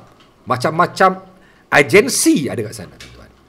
Dan saya difahamkan ramai semalam yang bersembang dengan dia sebab bukan semalam, 20 hari bulan, nak dapat tahu, nak seronok dengar cerita apa yang berlaku dekat Thailand. Tuan-tuan, sempadan Thailand bagi saya bukan boleh dibuat main-main. Tuan-tuan, saya dikabarkan Immigration Thailand ataupun Immigration Danok, tahu Danok? Siapa yang selalu pergi Danok fahamlah. Immigration Danok ditutup sehingga 29 April kerana 2 petugas immigration sana didapati positif. Mereka tutup bermula besok. Bermula besok tutup sampai 29 April kerana 2 petugasnya positif COVID-19. Immigration Thailand. So, menunjukkan sempadan Kedah Thailand ataupun Bukit Kayu Hitam dan juga Danok ada risiko. Tuan-tuan, sambung balik pasal kes Kedah, tuan-tuan. Ini yang kita nak lihat balik. Bagaimana kaedah untuk merekod data kes-kes positif? Saya dapat perkongsian daripada rakan-rakan di Kedah juga. Antaranya ada kes yang pelik, bukan pelik, cara merekodkan data. Okey? Contoh, tuan-tuan, contoh. Seorang pesakit, saya tak mahu sebut siapa dia orang dia, mungkin ada yang tahu, dah meninggal pun orang ni. Seorang pesakit dari Jitra, dia ketika dia sakit, dia membuat pemeriksaan di Perlis. Okey? Dan dikesan positif dan ditempatkan di hospital Perlis. Tapi dia orang Jitra. Rumahnya di Jitra. Keluarganya di Jitra. Tapi dia direkodkan sebagai pesakit COVID-19 di Perlis. Naya tak orang Perlis? Naya lah orang Perlis. Ini bukan orang aku. Ini orang Jitra. Tapi kerana dia datang ke Perlis untuk buat rawatan, dia ditempatkan dalam rekod pesakit di Perlis. Dan yang peliknya pula, isteri arwah, dia membuat pemeriksaan di Tunjang. Dan dia positif. Dan direkodkan sebagai pesakit COVID-19 di Jitra. Di bawah carta, di bawah Mukim Jitra. Persoalan ini saya dapat tangkap bila seorang bertanya saya, "Cikgu, macam mana kaedah merekod data, cikgu? Adakah direkodkan based on tempat terakhir dia berada ataupun direkodkan sebagai di manakah dia berasalnya?" Contohnya, orang dari Singapura, balik dari Singapura, dia ditempatkan di Melaka dalam pusat kuarantin dan dia positif. Tiba-tiba dia positif. Okey? So, once positif, Melaka mencatatkan rekod baru. Kes baru di Melaka. Sama macam kes tadi lah. Kena dekat Thailand, masuk ke Malaysia, dirawat di Alostar tercalar dia punya rekod. Sedangkan orang Alostar jaga kau-kau orang ni. Orang Alostar jaga kau-kau. Dan sebenarnya pesakit yang kena dalam tempoh kuarantin tidak akan menjejaskan orang lain. Sebab mereka telah pun dikuarantin. So mereka ni tidak akan memberi kesan kepada komuniti. Nampak tak? So benda ni saya nampak macam ada kekeliruan lah. Cikgu, saya pegang je lah sebab ramai. Saya nampak tapi saya tak mau komen. Cikgu buat tak nampak je nama Mak Yu orang tanya berulang. Bukan Mak Yu korang ni. Saya tak mau komen sebab saya tak mau respon korang punya soalan pasal Mak Yu ni. Tak, bukan player bola. Bukan player bola pun. Tak ada siapa. Dia ni bukan somebody. Bukan somebody yang korang dia ni bukan public figure pun. Tapi dia ada cerita yang menarik dia bukan buat jahat pun. Tapi dia ada benda menarik yang berlaku dekat Thailand. Itu je. Okey? Saya petik sebab saya nampak ni ramai orang komen pasal Mak Yu ni. Baik tuan-tuan. Okey, kembali kepada sempadan tuan-tuan. Saya juga difahamkan. Jangan marah saya, tapi ini statement yang saya dapat direct daripada orang di Kedah. Saya difahamkan setiap hari tuan-tuan, petugas kesihatan di sempadan Thailand Kedah ni, mereka terpaksa memeriksa lebih 600 orang setiap hari yang keluar masuk dari Kedah ke Thailand setiap hari. Faham tak ni? Siapa pernah pergi Thailand tahulah. Saya pernah buat satu pembongkaran. Cerita balik pasal bongkar-bongkar ni. Saya pernah buat pasal pembongkaran sempadan. Saya pernah cerita sebelum ni pasal sempadan, pasal lorong tikus. Ini bukan hal lorong tikus. Saya pernah bongkarkan pasal aktiviti yang melumpuhkan sektor perikanan dalam Malaysia. Apa yang melumpuhkan perikanan dalam Malaysia kerana import masuk ikan dari luar, iaitu dari Thailand, menyebabkan sektor perikanan dalam Malaysia ni agak lumpuh, agak perlahan.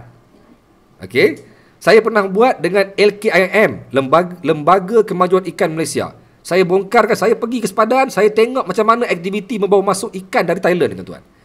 Mereka ni yang time saya buat tu tuan-tuan, yang masuk dari Thailand ni bukan ikan saja tuan-tuan, macam-macam benda masuk dari Thailand. Mujurlah sekarang ni musim PKP ni, bagus PKP, padan muka penjual mercun.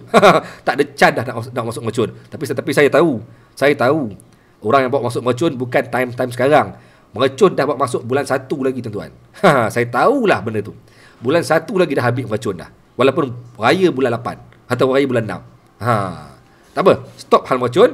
Okey, aktiviti keluar masuk sempadan Thailand Malaysia ni bukan berlaku secara sikit-sikit tuan-tuan. Satu hari sampai 600 orang. 600 orang keluar masuk. Okey? 600 orang keluar masuk. Okey? 600 orang ni tuan-tuan terpaksa diperiksa secara manual lah. Secara bukan manual, secara sekadar cek suhu mereka dan kalau sihat, okey, carry on. Teruskan. Tak boleh nak cek dia punya swab. Mampu nak cek swab hari-hari diorang keluar masuk. Diorang ni ialah dianggap sebagai penggerak esensial negara. Mereka kena bergerak kerana mereka ni nak kena bawa masuk ikan. Faham tak? Mereka kena bergerak kerana mereka ni bawa masuk support barang-barang esensial, barang-barang makanan dalam Malaysia. Mereka ni kena dibenarkan masuk. Kalau buat swab test, jawab dia 14 hari kuarantin lah. Macam mana orang nak masuk? Jadi terpaksa melonggarkan. Jadi mereka ni hanya diambil suhu, kalau sihat jalan. Tapi tuan-tuan, kesian Datuk Isham. Datuk Isham sentiasa memberi penekanan bahawa jagalah sempadan kita. Kaedah paling tepat ialah jaga sempadan kita. Saya bertanya kepada petugas kesihatan yang bertugas di sempadan, di sempadan, apa pendapat korang pasal benda ni? Diorang pun tak setuju. Diorang kata apa, patutnya jangan bagi langsung keluar masuk. Walaupun untuk essential service pun, biarlah kita ni pakailah sumber dalam negara dulu dalam tempoh ni.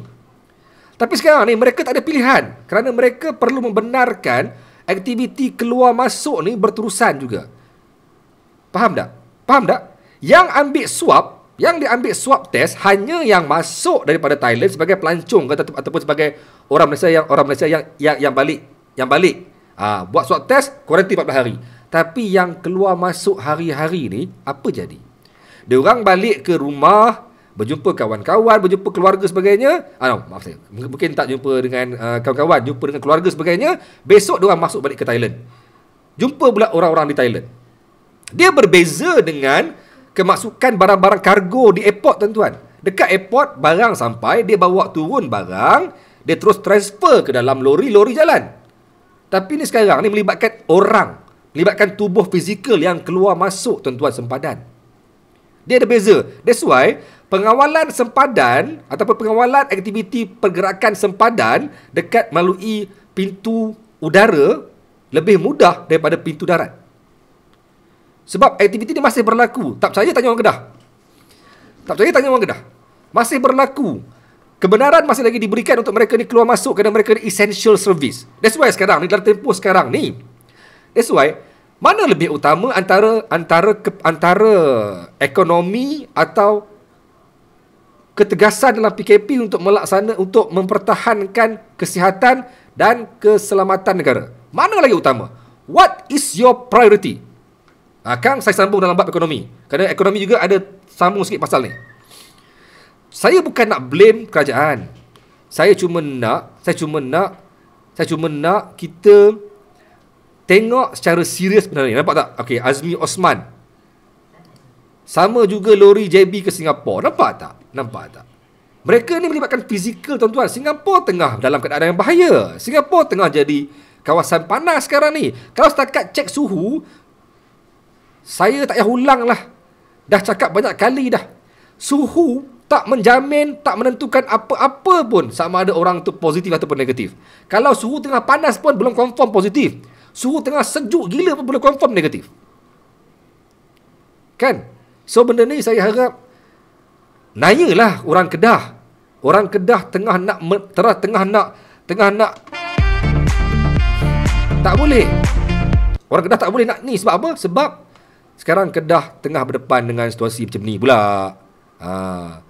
Kemasukan yang berlaku hari-hari. Tapi yang tadi tu bukan kes yang bawa lori lah. Tadi tu memang dia bawa. Itu memang kluster import. Setakat ni belum ada kes. Kluster lori. Tapi kita bukan cakap soal kluster lori kita. Bukan soal cakap pasal tak ada apa yang berlaku. Nak takut apa, cikgu? Belum ada apa yang berlaku. Relax, cikgu. Relax lah. Bukan soal tu. Kita nak support Datuk Nur Hisham Abdullah yang hari-hari sebut pasal kawalan sempadan. Kalau kawalan sempadan longgar, how to stop the PKP? Sampai bila kita nak tunggu sampai PKP ni? Sampai bila kita nak tunggu sampai PKP ni stop kalau benda ni terus berlaku? Faham tak? Tengok keadaan. Tengok Thomas komen. Kena tengok juga keadaan semasa. Apa tu Thomas? Apa dia keadaan semasa tu? Baik. Cuma sekarang ini keadaan di Kedah tengah nak reda. Jadi bagilah. Ingat tak lagi dalam statement Datuk KP, apa disebut? Dia kata apa? Negeri yang hijau perlu dipastikan dia dilindungi. Cara melindungi ini ialah kawalan sempadan termasuk negara, termasuk negeri, termasuk daerah dan juga termasuk mukim. Faham? Faham tak?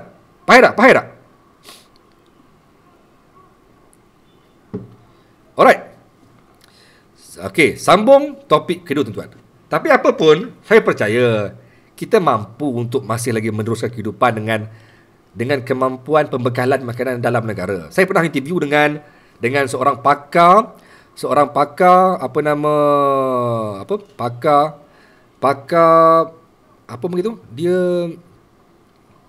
pakar keselamatan makanan. Dia pernah sebut, dia kata apa, sebenarnya makanan dalam Malaysia ni cukup untuk tempoh lebih 10 bulan jika berlaku darurat. Kalau berlaku darurat, kalau semua sektor tak boleh beroperasi, maksudnya petani pun tak boleh bekerja, semua tak boleh kerja, semua stop, semua collapse, kita ada kemampuan bekalan sampai hampir 10 bulan. Ini tak collapse. Nelayan masih lagi on. Petani boleh on. Kilang masih on. Kilang Maggi jalan. Kilang Gardina jalan. Nampak tak? Okey, baik. Sambung topik kedua, tuan-tuan. Penganalisis ekonomi pun tak setuju dengan kelonggaran PKP. Okey, tuan-tuan. Saya sebenarnya tak suka dah nak apa ni? Jadi buat masa kita kena tengok, boleh tak? Jadi buat masa kita tengok. Tak faham. Tak faham komen-komen daripada kadang-kadang tu. Baik tuan, sambung. Baik. Okey, kita kena... Okey, saya bila...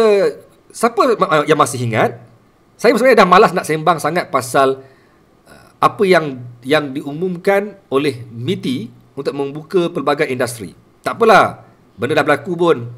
Tak buat apa dah. Dah jalan dah pun, surat dah keluar dah pun. Semua dah okey dah pun. Semua dah mohon dah pun. Malah hari ni Menteri Kanan Infrastruktur Dato' Fazilah, dia dah umumkan pun SOP untuk industri pembinaan untuk bergerak. Tapi okey, dengan pelbagai SOP yang ketat. Okey, fine. Juga MITI juga mengumumkan pelbagai SOP yang ketat. So kita nampak macam betul-betul dia orang ni nak bagi industri itu berjalan dengan satu kaedah pelaksanaan yang ketat. Very good. Tak apa, very good. Tapi saya terus merujuk kepada semalam saya dah check dengan seorang pakar ekonomi. Sebenarnya semalam dah check, tapi saya nak share hari ni. Sebab semalam topiknya panjang, saya kena simpan hari ni topiknya. Baik tuan. Penganalisis ekonomi. Penganalisis ekonomi Bank Islam Malaysia Berhad. Ketua penganalisis ekonomi Bank Islam Malaysia Berhad iaitu Dr. Afzal Nizam. Dr. Muhammad Afzal Nizam. Saya tanya dia, Doktor, apa pendapat doktor tentang kebenaran ataupun kelonggaran kepada beberapa industri untuk beroperasi semula? Dia kata, Azrul, walaupun kalau tanya orang ekonomi macam saya, macam dia lah, of course kami ni suka sektor-sektor ni dibuka balik. Kerana dengan pembukaan sektor, kita kena faham tau. Sekarang ni sektor ataupun industri dalam negara hanya bergerak pada kadar 40 hingga 45%. Dia tak mencapai 50% pun kadar pergerakan industri ataupun ekonomi negara. Dia sangat perlahan kerana banyak sektor yang ditutup. So, kalau tanya orang ekonomi, dia orang memang sukalah kalau benda ni dibuka balik supaya perkembangan ekonomi ataupun perkembangan sektor dalam negara boleh bergerak dengan lebih besar. Betul tak? Kalau tanya orang-orang ekonomi. Sebab dia orang nampak sebelum ni dia orang kata dengan PKP ni akan menyebabkan ekonomi kita akan drop kerana orang tak bekerja. Banyak sektor yang collapse. Banyak industri yang mungkin gulung tikar sebagainya. Jadi, orang ekonomi sebelum ni risau dengan betapa merodongnya ekonomi negara. Baik, tuan-tuan. Tapi kali ini Dr. Afzal Nizam kata, kali ini dia pun tak setuju. Sektor-sektor ni dibuka balik. Sebab sekarang ni, okey. Dia kata, kita kena melihat kepada pandangan depan. Future plan. Okey, saya ni bukan saya cakap, ini dia cakap. Saya tak pandai ekonomi ni. Saya cuma nak sampai balik apa yang dia cakap. Baik. Kita kena lihat kepada future plan. Maksudnya, kita sekarang nak mempertahankan keadaan sekarang kah? Kita sibuk nak jaga ekonomi sekarang takut jatuh kah? Ataupun kerana kesilapan kita membuka balik beberapa sektor, mungkin kita dapat catch up balik, ekonomi itu naik sikit, tapi tiba-tiba berlaku gelombang baru kerana kesilapan ini menyebabkan negara lebih merodom pada masa depan. Maksudnya, contoh, kerana kita buka sekarang, okey, mungkin dia naik sekejap, tapi selepas sebulan dua tiba-tiba datang pula gelombang baru yang lebih besar melibatkan COVID-19, menyebabkan negara mungkin lebih berdepan dengan situasi ekonomi yang lebih teruk. Time tu kadar keyakinan pelaburan antarabangsa akan lebih teruk. Time tu sektor-sektor akan lebih collapse kerana tak boleh buka. Katalah banyak area yang kena EMCO ataupun PKPD. Time tu adakah kita dah bersedia untuk melihat keadaan yang lebih teruk? Jadi sekarang ni dia kata sepatutnya ni pendapat dia. Sepatutnya kerajaan ataupun MITI ataupun mana-mana badan-badan yang terlibat dalam mengkaji ekonomi ni, dan dia ni pun ialah pengkaji ekonomi. Dr. Afzal Nizam juga ialah pengkaji ekonomi, ialah seorang penganalisis ekonomi. Sepatutnya dia kata, kita kena letak satu guideline. Katalah, kita perlukan tempoh 3 bulan untuk betul-betul settle down COVID-19. So, make it 3 months, make it 3 bulan tanpa melonggarkan apa-apa. Bagi clear betul-betul macam mana yang Wuhan buat. Sampai benda tu betul-betul clear, ataupun dah capai apa yang kita nak, sekarang ni belum capai. Ingat tak lagi kata-kata Datuk Nor Hisham, we are still in our war. Dia masih lagi dalam perang. Perang belum selesai. So, selagi mana perang belum selesai, tentera kita kena dibenarkan terus berjuang, dan kita di belakang jangan buka apa-apa ruang untuk melumpuhkan pasukan depan. Jadi ini yang disebut oleh profesor ataupun Dr. Afzal Nizam. Dia kata sepatutnya jangan terus buka dalam keadaan sekarang ketika kita tengah berdepan dengan keadaan yang belum sure ni. Kita belum sure lagi kita punya tahap kesembuhan kita setakat mana. Kita belum sure lagi kita mampu tak untuk nak pulih dalam masa yang terdekat. Tapi once kita buka dalam keadaan yang heavy, ataupun kita buka kau sekarang tuan-tuan, 16,000 permohonan untuk pembinaan.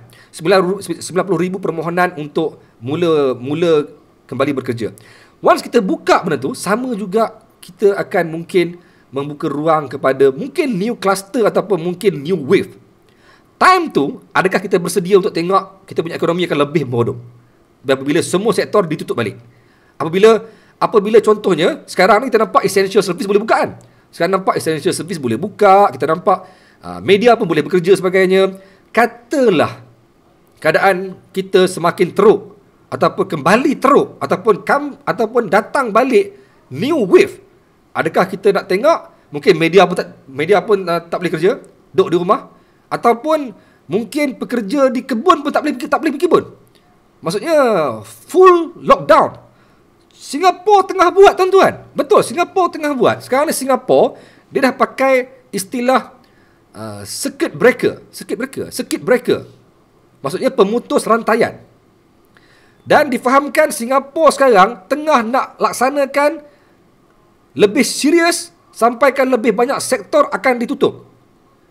Kerana mereka lambat bertindak tuan-tuan. Tadi saya tanya kepada rakan saya, petugas perubatan, apa pendapat you? Dia kata Singapura kerana dia lambat bertindak, dia lambat PKP dan dia tidak tegas dalam PKP dia. Dan sekarang menyebabkan Singapura ni pertambahan dia begitu tinggi.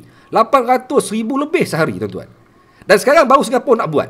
So adakah kita bersedia apabila salah membuat pergerakan, salah membuat tindakan menyebabkan ekonomi kita lebih teruk dan semua sektor ditutup apabila time tu dah memang PKPD the whole country. Mana tahu kita tak boleh kata macam cikgu no. Cikgu no, you are wrong cikgu, you are wrong sebab kita dah okey cikgu, kita dah boleh kita dah bebas cikgu, kita dah sampai 2 angka cikgu, kita dah tak ada big case cikgu. Apa you nak takut, buka sajalah, we can enjoy now. Itu yang KP kata. Ini yang dia risau. Kita belum boleh enjoy. Sebab kita masih lagi sedang berperang. Tapi kalau kita salah langkah macam ni, ini pendapat pakar ekonomi. Bukan saya. Jangan marah saya. Korang ni yang marah saya pula. Ini bukan marah saya. Marah. Ini statement daripada pakar ekonomi. Pakar ekonomi pun tak setuju ekonomi dipulihkan sekarang. Biar dulu. Sabar. Settlekan betul-betul, bagi ruang kepada Kementerian Kesihatan, settlekan betul-betul. Barulah kita nak buka ke, nak apa ke, jangan buat silap awal-awal sangat. Ini pendapat pakar ekonomi. Saya bukan tanya pakar kesihatan. Kalau tanya pakar kesihatan, confirm dia tak bagi. Tanyalah, tak percaya, you all tanyalah semua doktor-doktor yang ada dalam Malaysia ni. Korang tanyalah mana-mana doktor ke, tanya dia orang, korang setuju tak semua sektor ni dibuka balik? Confirm dia kata apa? Gila lah, janganlah. Nampak tak? Tak ada doktor yang akan kata macam, saya tak ada masalah, buka lah. Ramai-ramai, janganlah blok dia orang. Tapi ini pendapat pakar ekonomi. Yang pakar ekonomi selalunya dia akan berjuang untuk menaikkan balik ekonomi negara. Tapi sekarang dia kata, no Azrul, jangan Azrul, silap semua ni. Tak sepatutnya begini. Sepatutnya bagi peluang dan ruang yang sepenuhnya kepada negara untuk selesaikan, kepada KKM untuk selesaikan dahulu perancangan mereka, bagi mereka berjuang, berperang sepenuhnya. Dan dia kata sekarang ni, sebenarnya situasi ekonomi Malaysia tak seteruk Amerika sebenarnya. Korang kena faham, Okey, ramai yang share pasal harga minyak Amerika jatuh sampai negatif. Sampai negatif. Korang kena faham, Amerika ni menggunakan kaedah lain. Pasaran minyak Amerika berbeza dengan pasaran minyak Malaysia. Pasaran minyak Malaysia menggunakan kaedah lain. Jadi sebenarnya, harga minyak Malaysia bukan seperti harga minyak di US. Sekarang ni US jatuh kepada negatif. Malaysia masih lagi kekal dengan 21 ke? 21 ringgit setong ke? Saya lupa dah. Masih ada nilai. Masih ada nilai. Sebenarnya ekonomi Malaysia tak seteruk ekonomi US. Memang tengah teruk, tapi tak seteruk ekonomi US. Minyak Malaysia masih bernilai. Sebab Malaysia ni dia menggunakan method lain. Dia tak menggunakan method macam US. Market Malaysia lain. Jadi dalam keadaan sekarang, Malaysia belum sampai tahap darurat ekonomi. Tidak. Malaysia masih lagi boleh survive. Faham tak? Sebenarnya Malaysia masih lagi boleh survive. Tapi kalau kita salah membuat tindakan, kita mungkin membuka ruang kepada gelombang baru. Dan time tu, apa jadi dengan ekonomi? Okey? Baik. Saya faham ada yang marah. Tak apalah. Saya faham ada yang marah. Benda ni ada pro and con. Bila kita sekat pembukaan industri, ramai pekerja kilang tak dapat bekerja. Jadi ramai orang yang tidak ada pendapatan. Saya faham. Saya cakap tadi ada komen. Cikgu cakap senang lah. Bukan soal cakap senang. Tapi betul lah. Cakap tu senang. Cakap tu senang. Kan? Cakap tu senang. Betul. Saya cakap senang lah. Tapi kita nak tengok kita baik, kita ni pulih ke? Kita nak tengok kita ni lebih teruk lagi. Tuan-tuan, last but not least tuan-tuan. Saya ada janji dengan korang. Apa lagi hint? Apa lagi petunjuk baru yang PKP ni akan dilanjutkan? Simple tuan, simple. Korang ingat tak lagi dalam sidang media oleh Menteri Kanan Keselamatan Datuk Seri Ismail Sabri, apa disebut? Dia kata apa? Bermula 24 hari bulan, semua orang yang tinggal di kampung yang tengah resah gelisah tak dapat balik ke bandar untuk bekerja boleh mengemukakan permohonan melalui online ataupun boleh telefon buat appointment dengan balai terdekat untuk memohon dengan memberi alasan-alasan kukuh untuk balik ke bandar atau balik ke rumah mereka. Bermula 24 Mei. Lagi 2 hari. Tapi keputusan tidak akan dikeluarkan serta-merta. Kerajaan akan menilai, akan mengumpulkan semua data-data yang ada dan akan menilai sejauh mana keperluan untuk membenarkan mereka balik. Dan jika boleh balik ke kawasan mereka sendiri pun, paling awal pun pada 1 Mei 2020. Bermaksud tuan-tuan, sambunglah PKP. Sebab apa tuan? Sebab kalau PKP nak tamat pada 28 April, untuk apa kau nak tahan orang sampai 1 Mei? Kau biar je lah, tak payahlah kau buat SOP ni. 28 tutup PKP, bebaslah kau orang, kan? Keluarlah pergi mana pun. Ataupun mungkin boleh buat SOP baru tapi longgarlah sikit kan. Tapi ni tak. Dia kata kenapa sekarang ni, kalau korang tengok, kenapa sekarang ni semua perancangan termasuk semalam perancangan untuk bawa balik pelajar IPT semalam kan, perancangan untuk nak bagi peluang diorang untuk pulang ke kampung halaman, dan sekarang ni pula perancangan untuk nak benarkan orang kampung balik ke bandar. Kenapa semua perancangan ini dibuat seperti untuk menghala ke PKP baru? Tengok, dia kata apa? Pelajar IPT juga akan dilihat, akan dicari kaedahnya untuk mereka pulang ke kampung halaman, dan kami akan kena pasti kaedahnya secara berperingkat. Nampak tak? Dia tengah bagi plan untuk sambungan ke depan. Dan bagi mereka yang nak balik daripada kampung pula, mereka ni pula hanya boleh pulang selepas 1 Mei. Bermaksud kementerian ataupun kerajaan, saya nampak dia dah mula nampak 1 Mei tu bermula fasa baru, dan mereka ni kena bagi balik ke tempat diorang balik supaya mereka ni tidak terus stres, terus tertekan, terus pressure di kampung halaman. Nampak tak? Okey. Alright, saya baca sekejap, baru nak berhenti sekejap, baru nak baca komen. Tadi langsung tak tempat nak baca komen, sebab hari ni banyak pula. Okay. Mana komen-komen yang korang nak share ni? Saya nak pick up sekejap.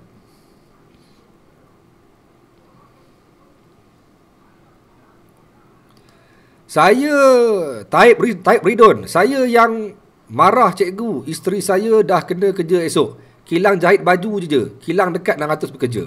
Ini isu dia. Bukan semua sektor esensial pun yang dibuka ni. Kilang jahit baju je pun. Nampak tak? Itulah isu dia. Okey.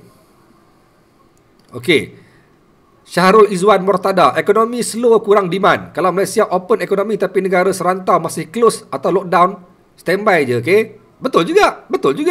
Kalau kita sibuk-sibuk buka ekonomi kita, tapi luar negara masih lagi problem, Singapore problem, Thailand problem, Indonesia problem, Filipina problem. Kita ada kerjasama rantau ASEAN tau.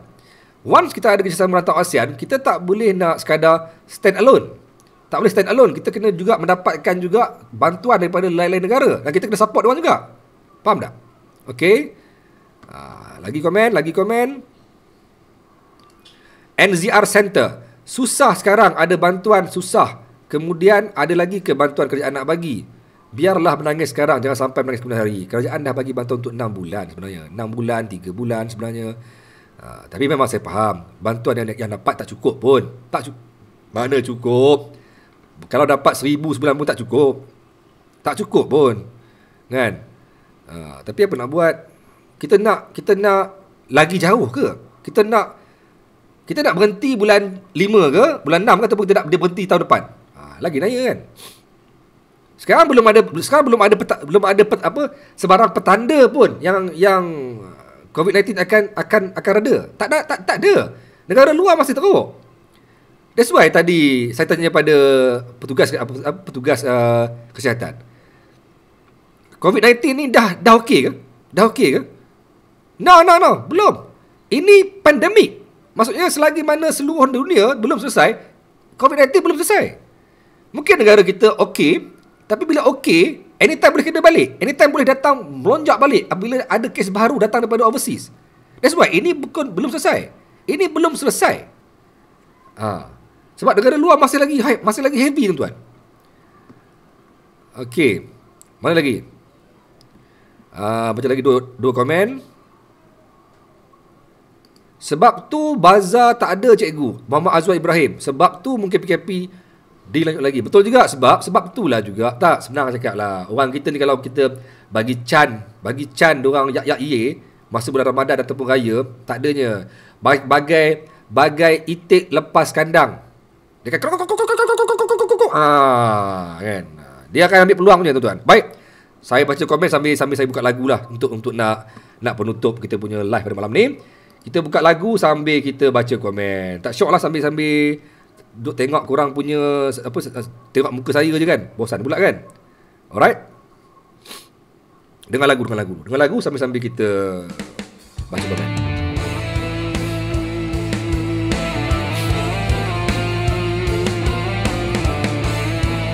Puas, komen. Okey, komen lagi. Komen. Ya Tuhanku, lindungi hamba-Mu dari apa cerita apps yang Malaysia buat tu? Apps apa Apps apa Banyak apps ni. Apps apa Banyak apps, termasuklah app zakat semua. Okey.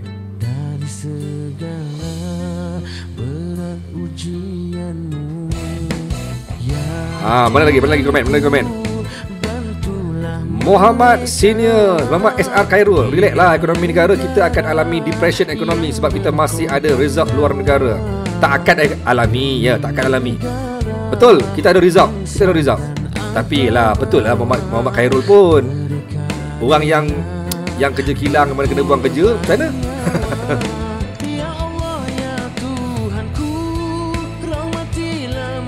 PM dah khabar, yang penting ada makanan atas meja untuk isi perut. Jimat lah. Betul lah Jimat Osman. Betul. Setuju. Khairul Izwan. Maaf cikgu, kenapa pakar ekonomi tak bagi nasihat kepada kerajaan tentang hal macam ni? Sepatutnya pakar-pakar macam ni kena bagi nasihat. Bukan senang nak bagi nasihat. Banyak lagi pakar-pakar yang lebih hebat yang mungkin. Tahu tak, kerajaan bukannya tak ada pakar-pakar hebat. Jangan salah faham. Penasihat di keliling kerajaan ni bukan calang-calang. Bukan calang-calang tuan-tuan. Tapi kadang-kadang mungkin lah. Kadang-kadang sebab faktor politik pun juga. Faktor, macam-macam faktor lah. PDRM yang bertugas di bawah kan? Memberikan mereka semangat dan sambil itu mengingatkan mereka tentang kalau kaderi anak bapa, kalau PKP dilonggarkan atau dilupuskan akan membawa padah pada Malaysia COVID mungkin lebih teruk. Betul, saya setuju. Ini bukan saya setuju, ini dikatakan juga oleh petugas kesihatan. Mereka bersetuju kalau longgar PKP ni akan jadilah benda yang lebih teruk. YouTube supaya kita melaksanakan tugas kita dengan jayanya. Mana lagi komen?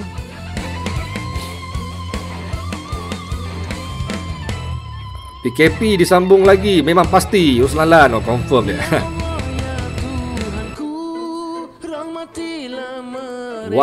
One more. EPF kasih keluar duit sampai setahun. So PKP ni setahun lah kot. Tak. One more tidak. Saya tak nampak sampai setahun. Saya nampak pun paling tidak pun sampai lepas raya je. Paling tidak pun sampai raya. Lepas raya okey kot. Dia nak bagi orang jangan bergerak time raya je. Itu yang penting. Nak kurangkan pergerakan. Ada 6 dia punya 6 strategi ataupun 6 kaedah untuk kita nak pasti menamatkan PKP.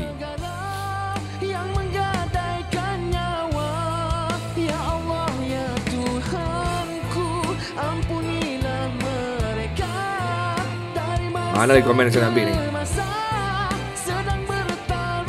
Nur Haida. Esok live macam biasa Nur Haida. Esok biasa 11.15. Tapi esok malam pertama puasa kan. Okeylah, esok malam saya start 11 suku. Lepas tu hari-hari yang seterusnya mungkin saya akan buat ada perubahan lah. Ada perubahan dalam bulan puasa insya-Allah. Bulan puasa ada sikit perubahan dalam live saya. Mungkin tak hari-hari kot. Mungkin tidak hari-hari. Tengok keadaan. Akan diumumkan dalam grup Telegram. Baik, dalam grup Telegram saya akan umumkan tuan-tuan. Pasal apa-apa info berkenaan dengan pencerita. Kalau korang nak beli baju pun ni ada. Masih lagi buka. Saya akan buka minggu ni last saya buka. Dan saya mungkin tak buka lah baju pencerita ni. Siapa-siapa yang nak boleh tengok dekat saya punya tajuk live ni. Ada link WhatsApp. Kalau korang nak beli baju, ada link WhatsApp. Klik link WhatsApp tu. Faham tak? Dekat live saya ni tajuk dia ada tau. Dekat tu ada link WhatsApp. Selain daripada link WhatsApp tu, ada satu lagi link, dia panggil link Telegram Diary Wartawan Pencerita. Itu semua geng-geng yang nak bersama dengan saya untuk nak sharing the info, untuk nak jadi pasukan pencerita ataupun mereka yang bersama dalam, ataupun senang kata bahasa internet dia, yang follow Diary Wartawan. Boleh join, dah 1,000 lebih orang dalam tu tuan-tuan. Baik 1,400 orang yang bersama kita pada malam ni tuan-tuan. Teruskan bersama saya insya-Allah, dan kita akan buat lebih banyak lagi informasi-informasi yang penting dan menarik lepas ni tuan-tuan. Apapun, keep sharing. Baik. Sabar menanti baju sampai. Baju memang dah pun dipost. Ramai pun tadi dah share gambar, dia dah terima dah pun. Jadi relax, bertenang, jangan panik, jangan risau. Tunggu sampai dia sampai. Baik. Okey, mana lagi komen? Saya nak ambil lagi 2 komen. Lagi dua je komen. Nak baca sikit 2 komen. Apa nama? Ada jual stiker pencerita tak cikgu? Mana dia ni? Afiq Hani. Okey, Afiq Hani. Stiker pencerita belum dibuat. Tapi saya tengah plan nak buat topi pencerita. Tapi belum jumpa lagi supplier yang sanggup buat. Kalau korang ada kawan-kawan yang nak buat, yang nak bekerjasama dengan pencerita untuk buat topi pencerita jahit sulam, tolong inform saya. Saya memang nak buat topi pencerita. Seronok pula pakai topi. Okey, baik. Alright. Saya kira mungkin setakat itu dulu untuk malam ni tuan-tuan. Korang boleh keep komen dan jangan lupa tolong sebelum korang tutup live, tekan butang share di semua grup yang korang ada, semua page yang korang ada, dan bersama saya lagi malam besok insya-Allah. Dan 10 saat terakhir ni saya harap korang keep komen. Saya nak baca komen-komen terakhir, 1,000 komen terakhir. Korang nak bantai saya. Hari ni saya nampak Hari ni saya nampak ramai bantai saya. Hari ni saya nampak ramai bantai saya. Saya suka. Sebab korang bantai maksudnya korang tak setuju dengan saya. Sebab betul lah, tak semua orang yang sempurna. Tak semua orang yang betul. Kerana sisi pendapat kita tentunya sekali berbeza dengan orang lain. Dan kita kena meraihkan pendapat yang berbeza untuk kita nak mencari titik pertemuan yang betul. Betul tak? Okey. Saya tadi macam ada satu lagi. Saya nak tutup dengan ni lah.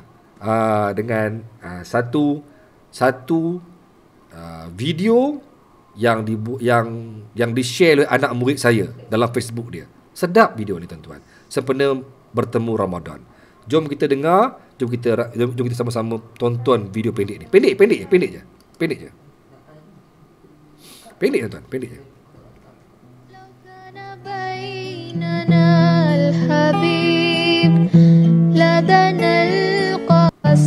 Ya, ulang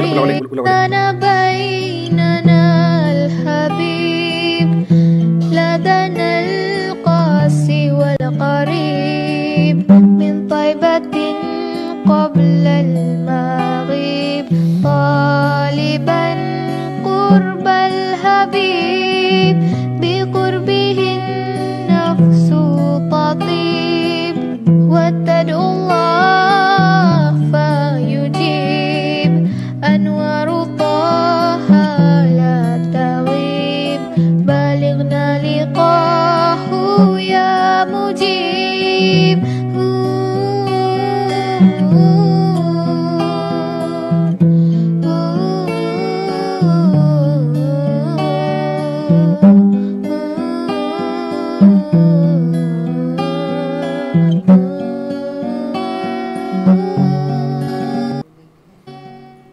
Alright, okay, baik. Saya kira mungkin itu dulu untuk malam ni. Ada lagi punya tadi tak habis. Saya terstopkan dia. Baik, tapi tak apalah. Baik, 10 saat dari sekarang. Keep komen dan keep sharing. Saya akan baca komen korang. Tak betul, bantai. Tak betul, bantai. Tak ada masalah, tak ada masalah punya. Saya pun tak ada betul sangat. Saya hanya wartawan kelas cabut. 10 9 8 7. Baju saya hanya akan lepas ni tak ada jual baju ke lagi cikgu. Saya ingat saya nak stop lah sampai minggu ni je. Tak larat dah nak layan orang punya caci maki. Lambat kena maki je. Minggu ni last. Saya tak buat dah baju. Lepas ni nak buat benda lain lah. Lepas ni nak buat jual kereta ke, jual motor ke. Alright. 7 6. Latifah Anthony, rata-rata pendapat dan ulasan mantap dan saya bersetuju dan sharing malam ini dan sebelum-sebelum ini. Biarlah susah sekali daripada berkali-kali. Alright. 5 4 3 2 Muhammad Nur Faizal Jawawi. Dana macam mana cikgu? Dana telah pun disalurkan hampir RM1,000. Ada baki lagi lebih kurang dalam 6 ke 700 insyaAllah. Jangan risau. Dah disalurkan. Antaranya saya dah bagi pada 4-5 orang. Ada yang saya bagi 200, ada yang saya bagi 300, ada yang saya bagi 150. Depends on situasi mereka. Baik, saya ada share dalam saya punya wall sebenarnya kalau korang perasan. Saya ada bagi dan saya ada buat screenshot account yang saya ataupun slip saya punya apa nama sumbangan tu. Tapi kadang-kadang tak naklah kita nak tunjuk semua. Kita bukan nak belagak dengan bantuan sampai insya-Allah. So, sehingga berjumpa lagi dan kita jumpa lagi malam esok jam 11.15 malam dan assalamualaikum sehingga berjumpa lagi. Assalamualaikum. Salam pencerita.